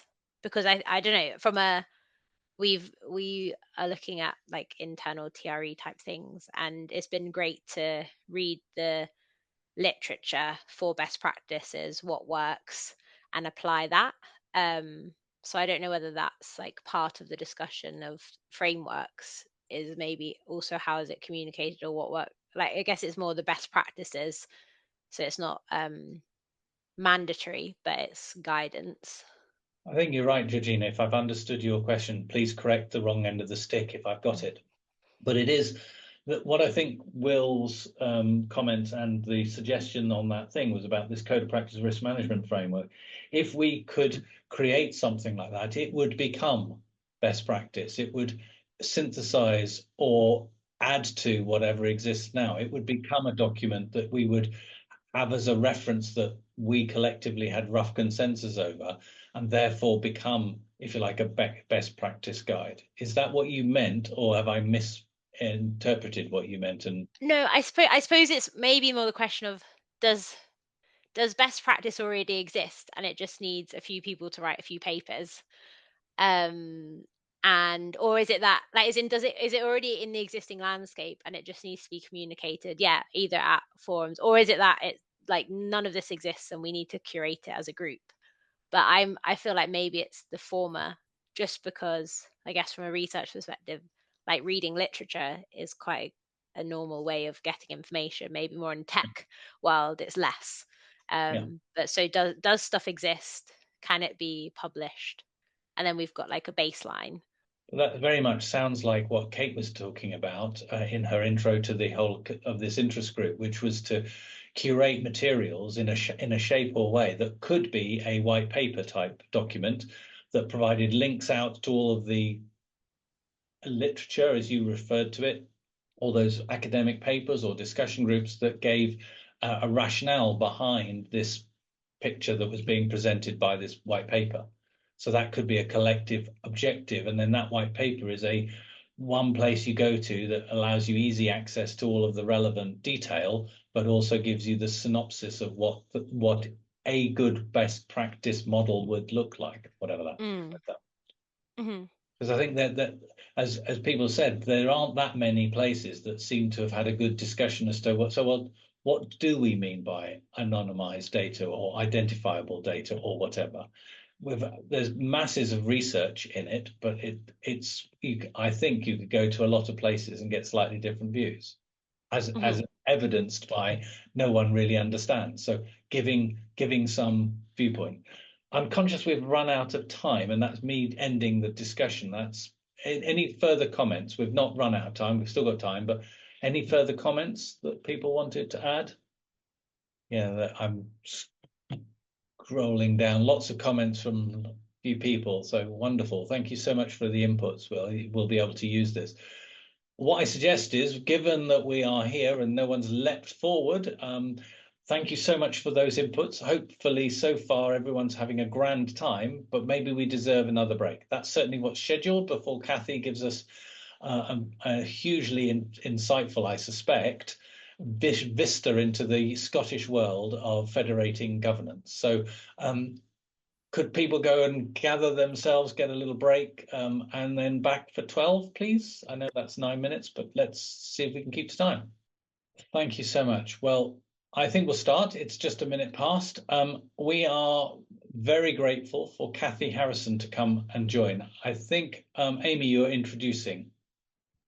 And I've got another slide that introduces, and we're in the last part of our session. It's the last hour. We're very lucky that Kathy is here to talk to us, and then we'll have a quick discussion before wrapping up with a few questions.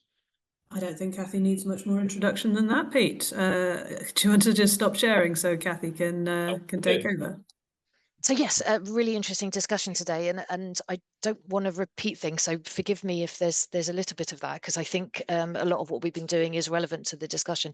But my name is Cathy Harrison. I run DataLoch, which is one of the 5 safe havens in Scotland. As a safe haven network, we have been very keen to be able to support Scotland-wide studies, and hence kicked off this project to develop a federated governance model for the regional safe haven network. The aim of the project was really to agree a governance framework so that a single approval is accepted as delegated approval for all of the safe havens, so that we can transfer a single data extract into one TRE space. So that's where we were trying to get to. In terms of who we are, so the Safe Haven network has actually existed for some time up in Scotland. We do have a legacy that has been around for between 5 to 15 years, I think, across all of the different safe havens. It's a network that consists of 4 regional, 1 national safe haven. The 4 regional safe havens hold very granular data for about 3.5 million people in Scotland.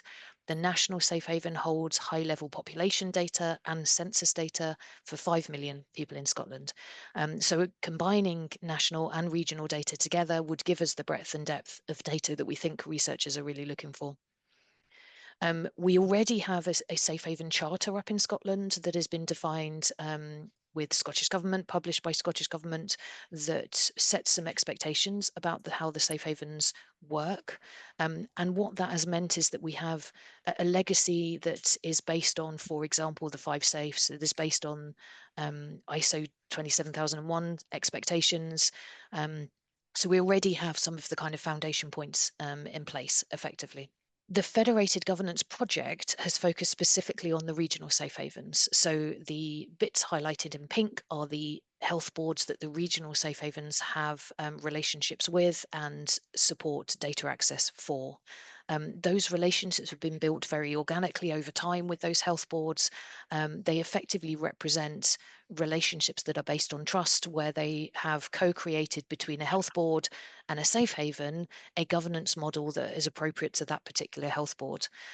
What that effectively means is that our associated processes, our documentation all look slightly different, but as I said, all under the Safe Haven Charter and all around the 5 safes kind of principles, etc.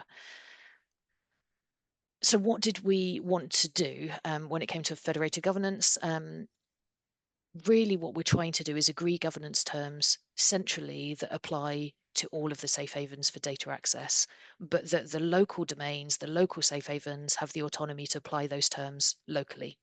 So that has required us to think about where we want standards and where we want to see equivalence. So we're not looking for standards, but we do want to know that our processes are equivalent from a security perspective. We've deliberately used the term equivalence because we recognize the organic nature of our growth to this point. We're trying to implement a way of working, but we're not trying to implement standards. So if we were trying to get to the same processes or procedures, the same technology, and the same documentation, I think our progress would be very difficult and very slow. Doing it around equivalence and looking for standards where we think those standards are necessary is a lot quicker to do. Ultimately, all of this means delegation of approval. So 1 Caldecott approval, 1 health board approval effectively that has been delegated through our safe havens and would be appropriate for data access across all of the safe havens. We recognize that this is an evolution, so the boxes in green are where we've started. This represents fairly basic, boring stuff, but it also represents about, well, I mean, the majority of research projects that we support today out of the safe havens. The orange boxes are the boxes we want to get to in our next phase, so 2026, and then red, we're not sharing identifiable data at all. We proposed at the very beginning of the project that we would use the SATRE specification as a way of determining equivalence across the safe havens. The Dundee safe haven that HIC were involved in development of the SATRE spec, so we had an insight in terms of actually using it, and it's helped us in a practical way, but it's also helped HIC and the SATRE team in terms of actually getting feedback about how the SATRE spec can be used in a practical application. What we effectively did was a self-assessment and then peer assessments against that SATRE spec. So the heat map on the right-hand side, the column titles that you can't see are the 4 regional safe havens. And you can see that we've got some areas where we were compliant, some we were not against the SATRE standards. Actually, the standards that we were looking for, we specifically focused on the mandatory standards. There are some optional standards in there as well. Some of the optional standards here are red. If we look at just the mandatory standards, you can see that there are 2 that were surfaced as red, but there were lots of differences across the networks. So the questions that we were then asking not just between the safe havens, but also in collaboration cafes with our data controllers, was whether where we had differences in how we worked, those differences were not critical to the equivalence of the security that the expectation it represented in the specification meant. So you can see the 2 red bits, where we had non-equivalence, we agreed that these were not equivalent, that we needed to actually address these particular components. The first of these was having data encrypted at rest, which in the case of our cloud-based TREs, which we do have across the network, that was the case. But in the case of our on-premises TREs, this was not the case. We did not have encryption at rest. We did have it in transit. We discussed this with our data controllers within collaboration cafes, went into quite a bit of detail about what that meant in terms of risk. And eventually we agreed that the on-premise TRE physical environment was sufficient. We didn't need encryption at rest within those environments. The second area of non-equivalence was where we had a safe haven that didn't have a data use register that was made public, so their projects were not visible to the public. We agreed that this was a requirement that we would enforce across the safe haven network, and that TRE has since then created a data use registry. So SATRE has effectively acted as a framework to have an informed conversation between ourselves and with our data controllers. It's also raised awareness across our network and with our health boards about how we work. So local health boards were very clear about how their local safe haven worked because they had been involved in standing up those safe havens and standing up the governance frameworks for them, but they wouldn't have had any insight in terms of how the other safe havens worked. So we had very good trust relationships locally, but what we needed to do and needed a way of accelerating a process to do was to extend those trust relationships across all of the health boards that we were engaged with. So this SATRE standard really helped us do that. It helped us kind of demystify how we worked and created a level of trust in what was equivalent. So what have we learnt? The engagement has been key. So the success of the safe havens previous to this has been because of our relationships with the local health boards, because of that trust relationship, because of the co-creation of governance frameworks. What we've tried to do through this last year to create our federated governance process is then accelerate the building of those trust relationships across the entire safe haven network. The collaboration cafes we've run have been a good forum to do this. They really have allowed quite open discussions, and that has built trust across the network. The health boards within those collaboration cafes raised topics that they wanted to discuss. They also raised topics that they wanted legal opinions on.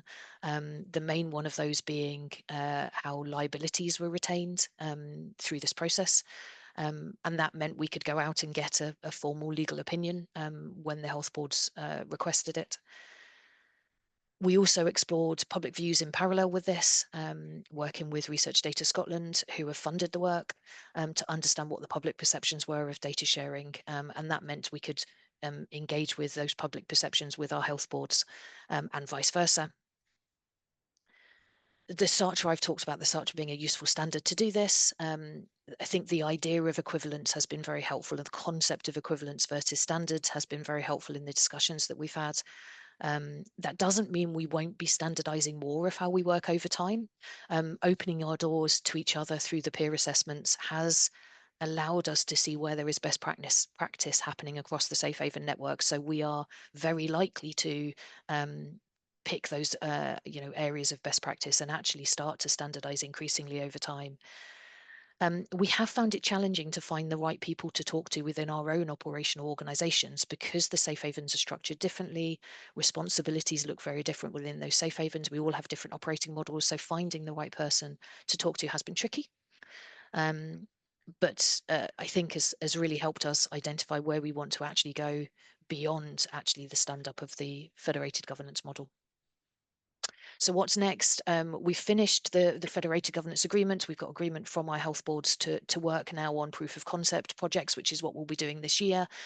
We have had 10 researchers approach us. 4 of those are out of scope because they're either commercial projects or AI projects. We have 6 that are in scope that are at various stages of progress at the moment. Some early inquiries, some just funded. In 2026, we want to extend that scope to some of the areas in orange that I described earlier, which includes working with industry and working on AI solutions.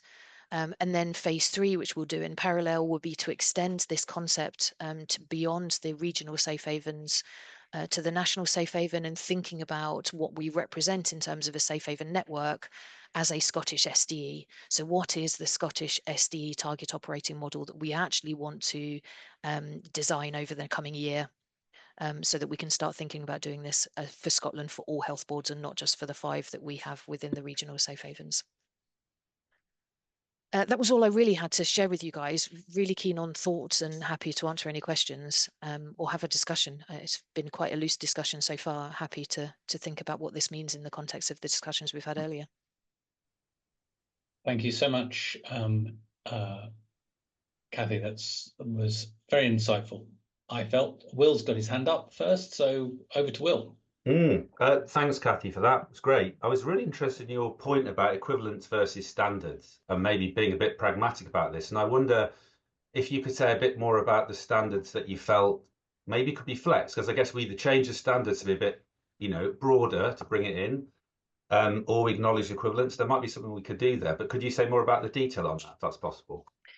Yeah, I mean, it's been looking at our processes end to end, and the idea that because we're all working within the 5 safes, where we have equivalence but not standards are in processes, are in documentation. So even what an application form looks like is very different across the safe havens.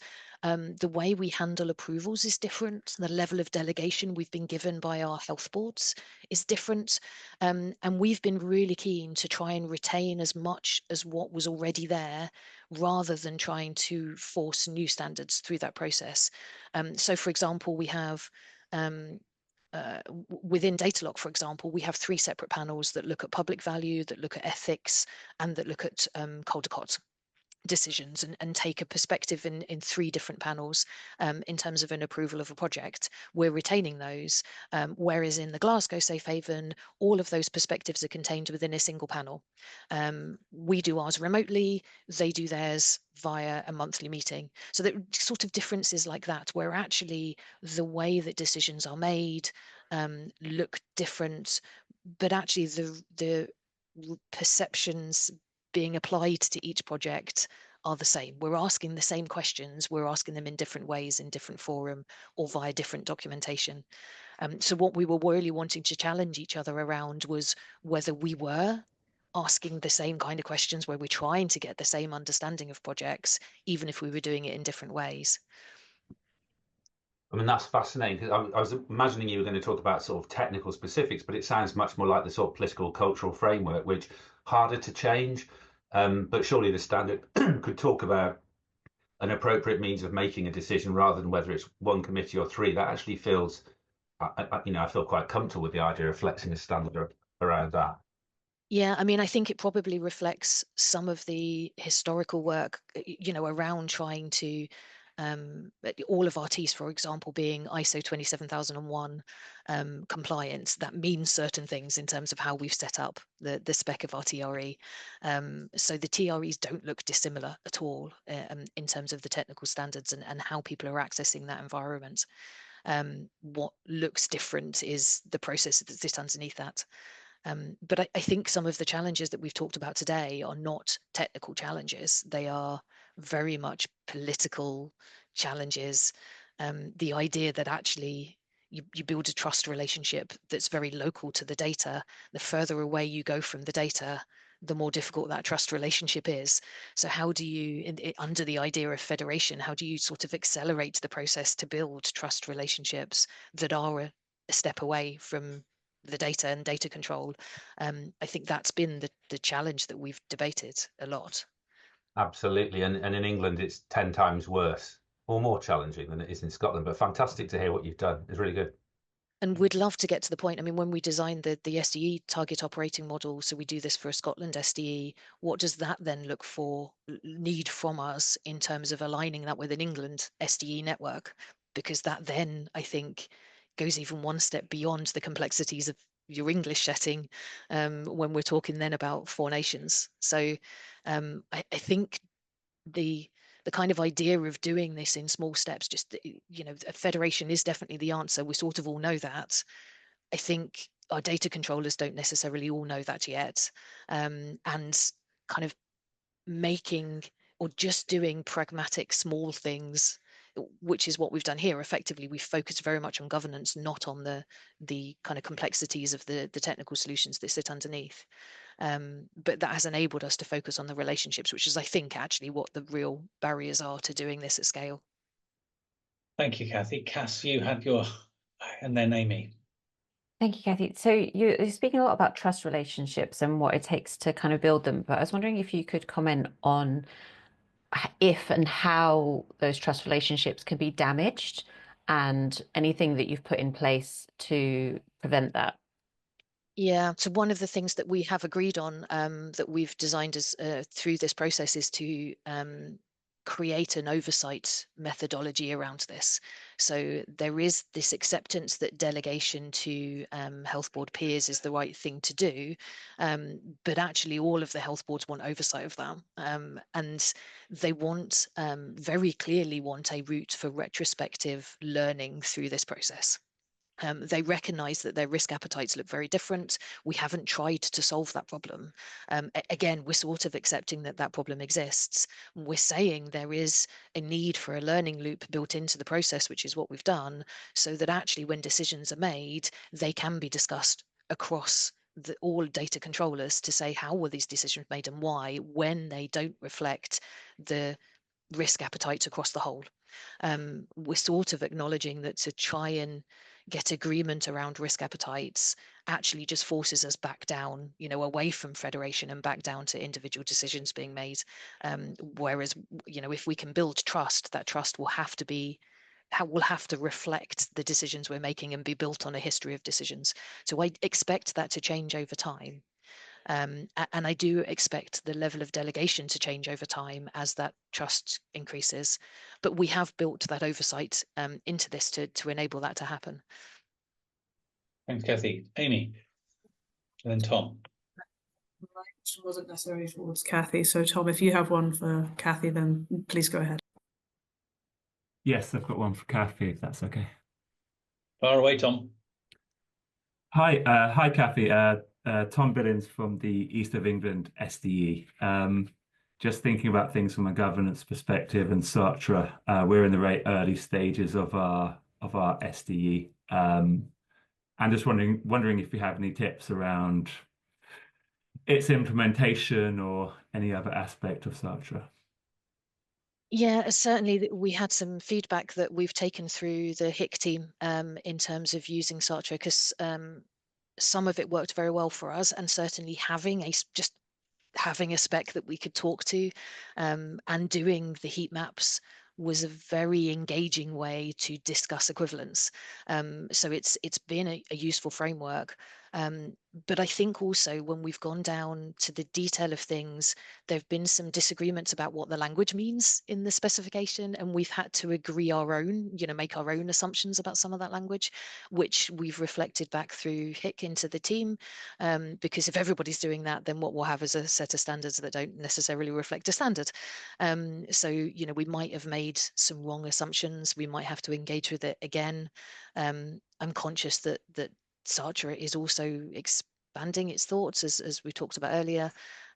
So, you know, are we going to need to go through this process again? I think is a bit of an unknown. as we go through this. There are also some unknowns for us in terms of expectations around compliance monitoring around this, because there are increasing expectations associated to the Safe Haven Charter that we have some compliance monitoring around the Charter. And how do we do that? And what role does SATRE play in that? Is another question. What we don't want to be doing is creating another accreditation step for ourselves. You know, there's already enough of those out there at the moment. That's really helpful. Yeah. Just add to that before Amy starts, if that's all right. Kathy, will your 4 evaluations be planned to be sort of published on the SATRE evaluation site? Is that what you intend to do? Yes. Great, because there's nothing hidden in there. Yeah, we want them public. Apologies. We from the Francis Crick also did the evaluation, and we also came up with a similar endpoint, i.e. we had to interpret the language to be insert things, and so I wonder if that's the same or different. I suspect it will be different, but yeah, thank you for that. Very kind. I suspect so too. I wonder as well if it's different according to whether you're dealing in health data or not, because we've certainly seen in the conversations that we're having, we very much deal in health data. That's where the regional safe havens are. As we move to the national safe haven, they have some other different data types. Be really interesting to see if there's a different interpretation of some of the language. But it's another reinforcement of the involvement of this community in the SATRE working group and the interest group. That's an example where we collectively joined through, obviously funded elsewhere, but collectively joined. Many people on this call were very active and engaged in that those collaboration cafes, and it does have an impact. Thanks, Tom, for your question. Amy. I want to thank Kathy for the presentation. I think this is a really interesting step because when people talk about federation an awful lot, I'm not always clear exactly what is being meant. And I feel like this is one aspect of federation around federated governance, which is basically people agreeing that you can approve use of my data or such like, whereas a lot of people, when they're talking about federation, they're talking about federated analytics and or federated data movements and things like that. And I think SATRE is a really good building block to understanding what a TRE means so that we have some shared standards. And I think this is a good way of thinking about shared risk standards or acceptance. So I'm wondering how other people feel about that, including you, Kathy, around how this federation world comes together with federated governance and technical things. That wasn't a very well-worded question. But hopefully it makes you have some thoughts. I mean, we've said this before, I think, as a community, but the kind of technical aspects of data sharing are not the problem here. Doing it securely and safely within a framework that we all agree is secure and safe is the problem.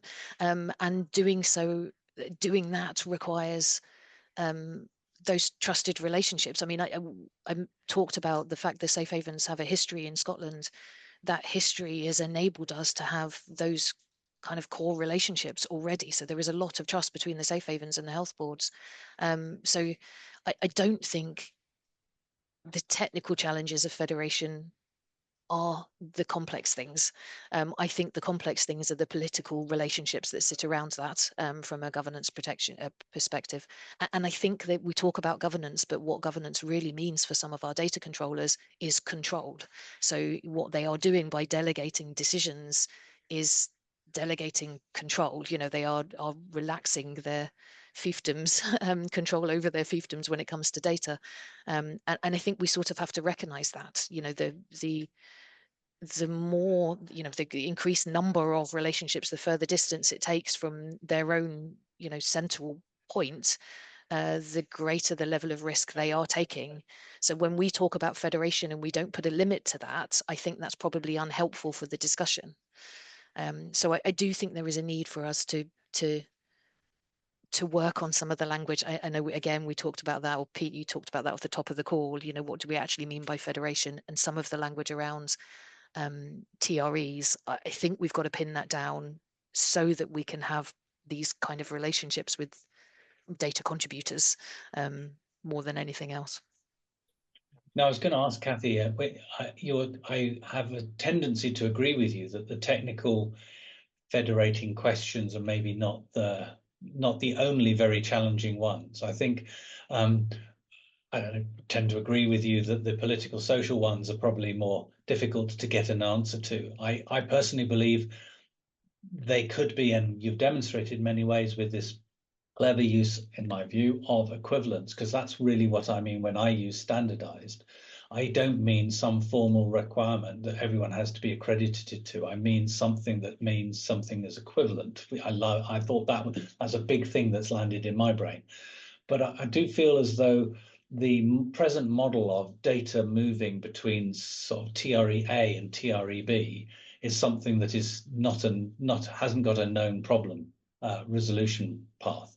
And that's why we have DARE UK Phase 2 and Trevolution, I think, working up ideas. But there are other solutions out there about how that could be potentially done.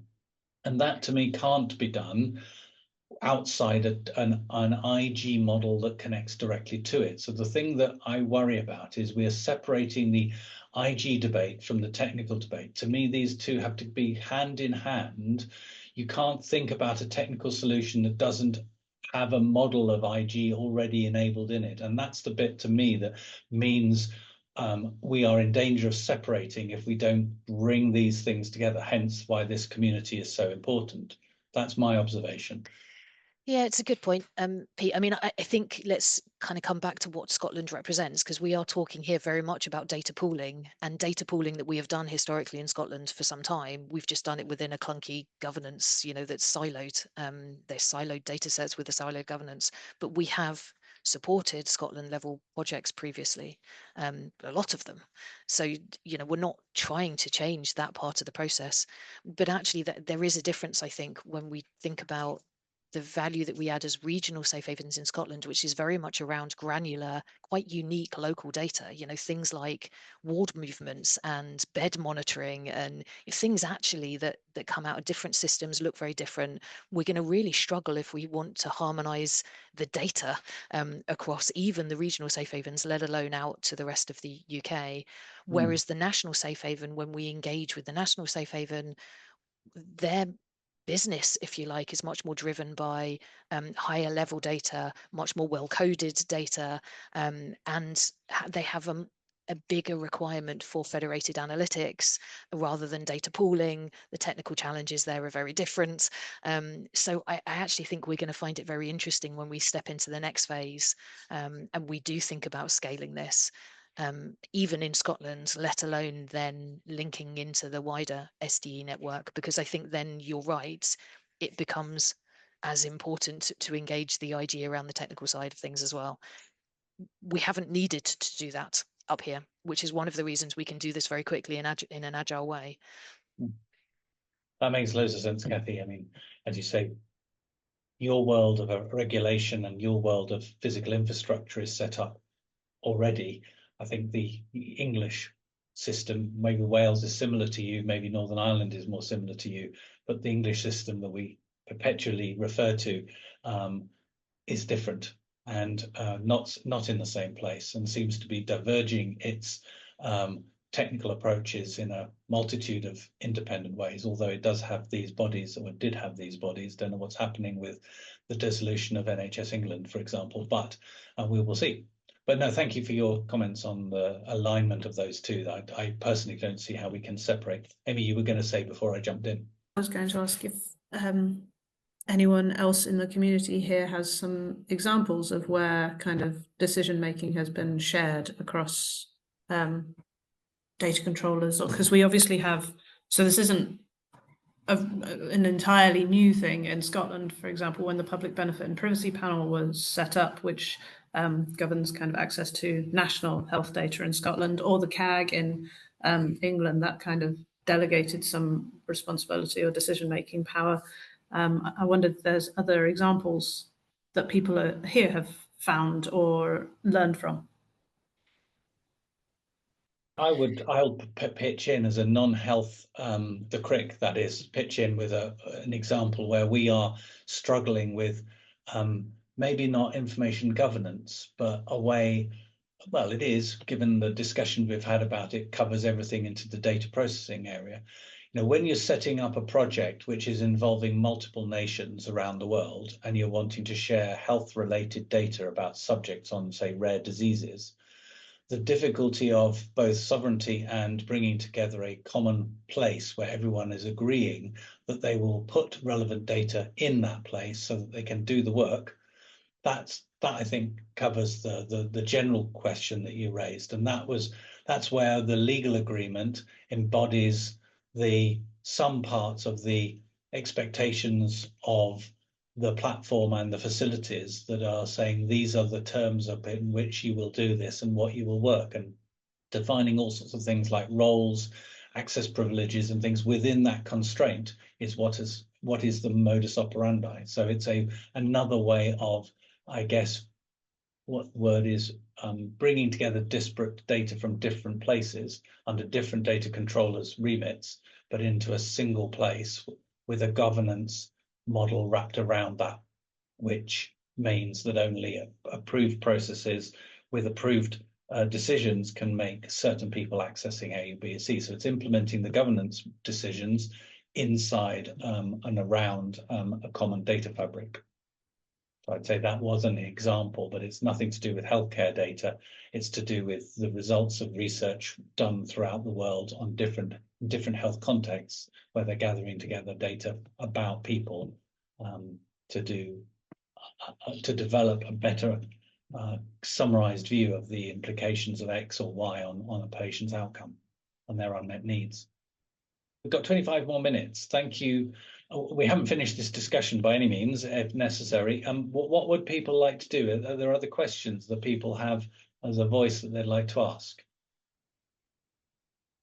I've got one question in my mind I'd like to ask, and I guess we've covered this, but I'll hold back until someone else doesn't step forward.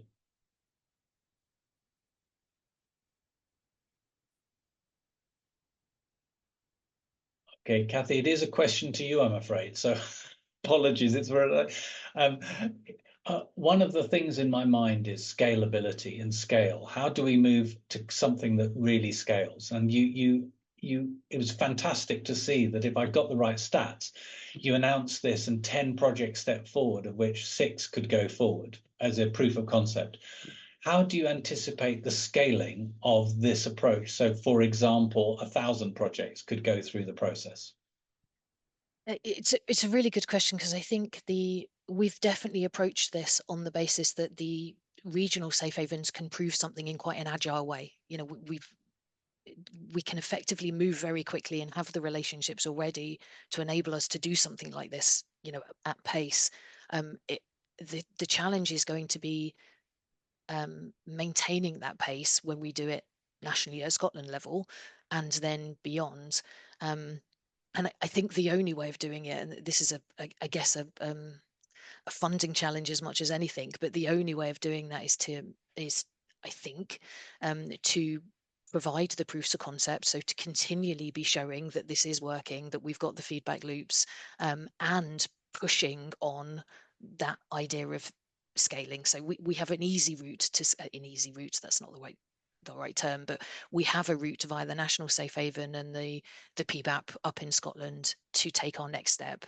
And we shouldn't be hanging around to do that, because effectively we've shown that a model based on equivalence and delegation can work, and can be trusted by health boards. So the next step in Scotland to scale that takes us from 3.5 million people to 5 million people seems relatively obvious, and actually will mean bringing in our 5 health boards with us to say to the other 8 health boards in Scotland, this is how we can do this, and the benefits that it brings in doing it this way.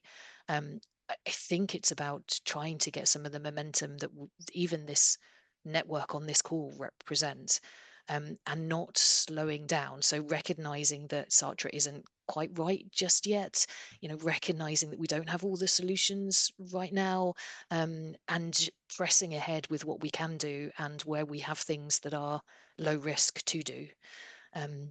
Even that idea, I know Will's mentioned it a few times in the chat and elsewhere, but the idea of risk categorization, there are some very obvious simple things that we could do this with. The 60% or whatever that our simple research is across Scotland, that would be 500 projects a year. I mean, it's a lot. So there are some very quick and easy steps, I think, to do it.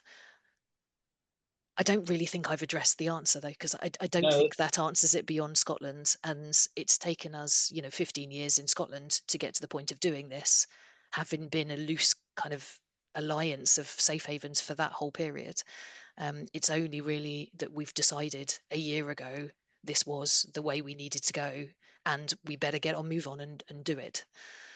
Thank you, Kathy. It was a somewhat unfair question. I just wondered if you had inside Scotland thought about it, because 1,000 projects, that's 2 orders of magnitude growth.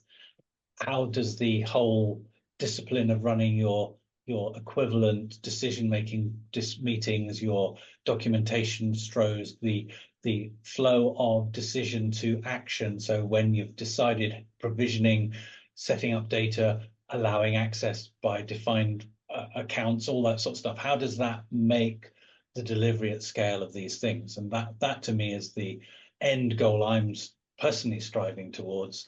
I don't know how to get there, but I think your observation there is one of the things I think I heard implicit in your answer was, but not explicit, was that the fact that you've had 15 years to get here, if you had started here, we wouldn't have a disparate, a heterogeneous approach to technology. We wouldn't have a disparate, heterogeneous approach to governance process. We would try and align and pull together ASAP. So a lesson for the other areas of the UK might be, don't just do everything, but try and corral and get to some degree of equivalence and a common approach, because that's going to help us move at pace to scale. And I think we're not talking about scaling enough in our discussion. But thank you. And certainly next year, when we talk about the target operating model for a Scottish SDE, the idea there is to scale the governance for sure, but it's also to think about where have we got opportunities for shared services? Where do we look at shared compute? Where do we think about building researcher services once? What does the data catalogue for Scotland look like? All of the other associated components that we have not addressed in our history, we now get the opportunity to address, and frankly have to, because there's no money to do it any other way. So a target operating model built around optimizing what we've currently got for a network, as opposed to building in silos. I mean, that effectively is our next challenge. So it'd be interesting whether, again, across the SDE network, where SDEs are trying to do this as well, what does a target operating model look like for what is effectively a federated SDE?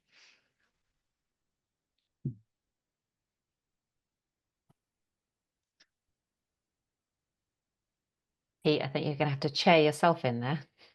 No, well, I was hoping Amy would. I'm respecting her as the chair of this session, but thank you.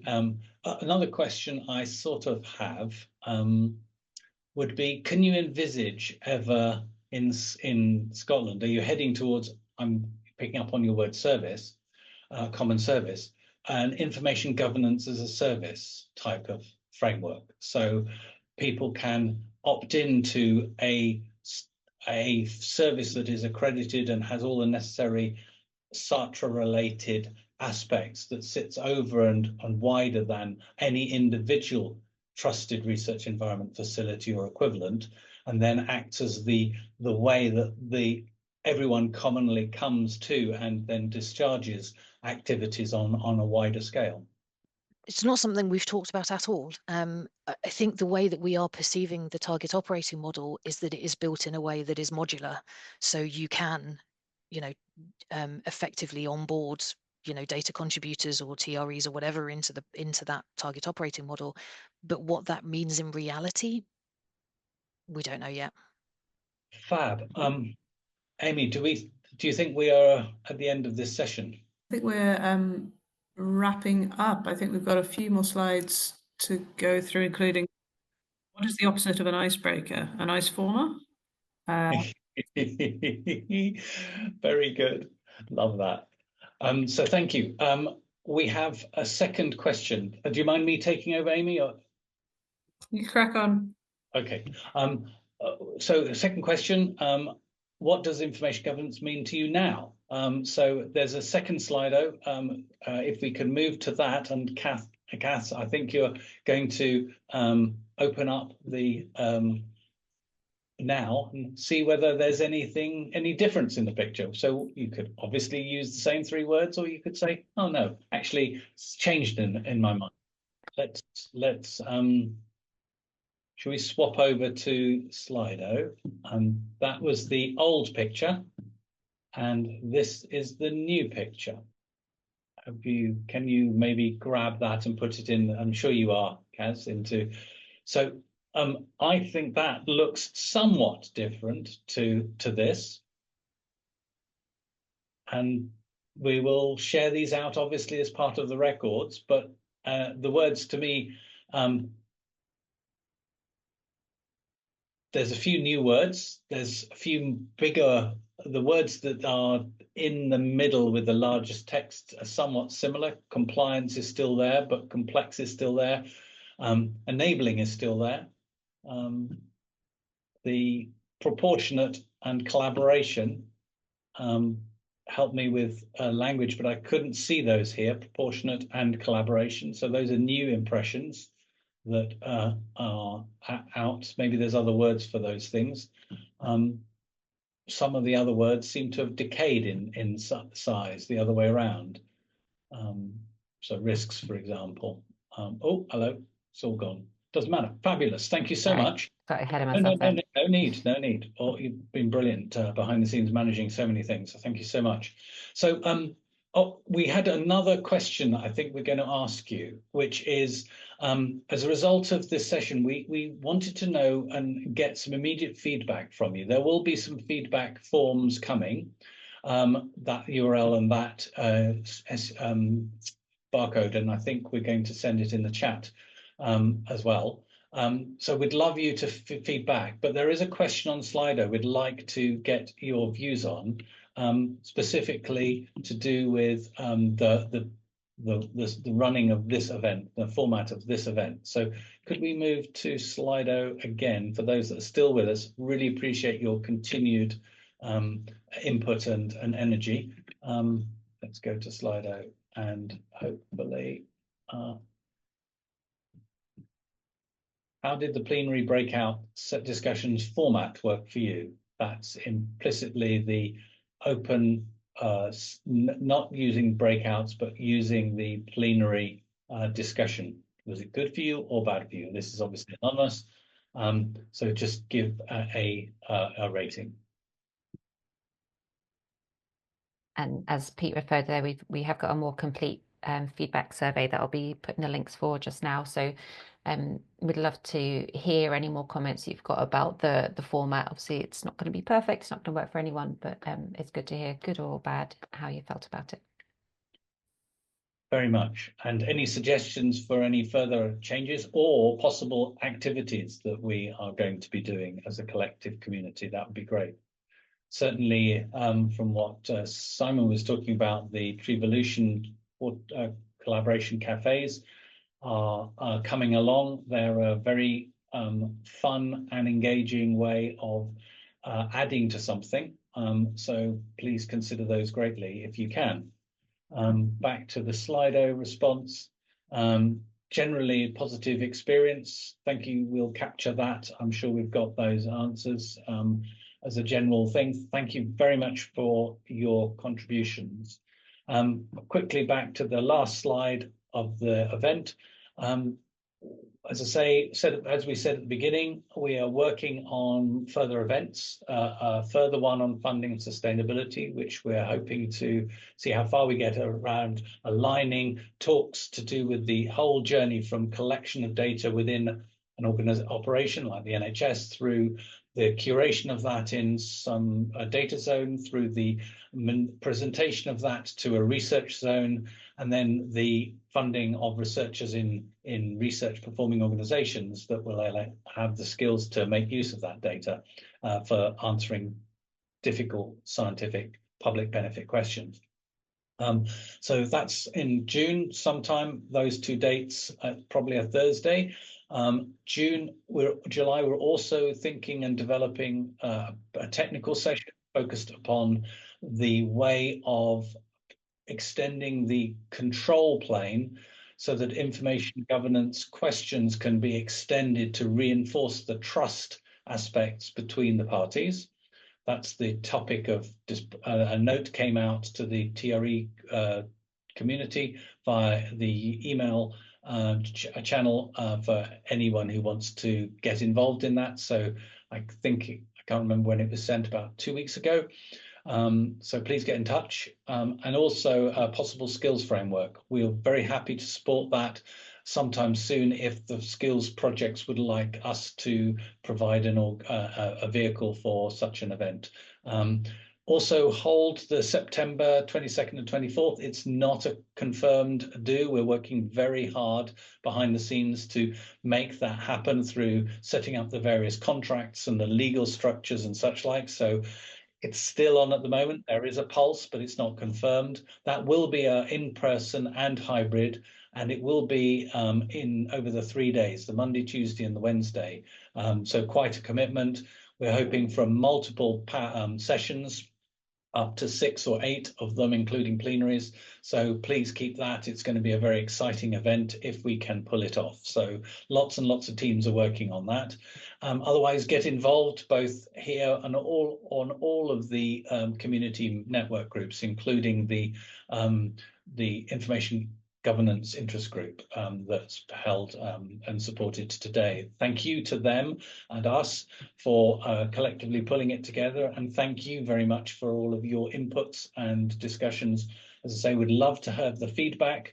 What went well? Hopefully everyone had a great time this morning in a busy schedule with lots and lots of fantastic input. So I appreciate everyone's, and onwards and upwards we go.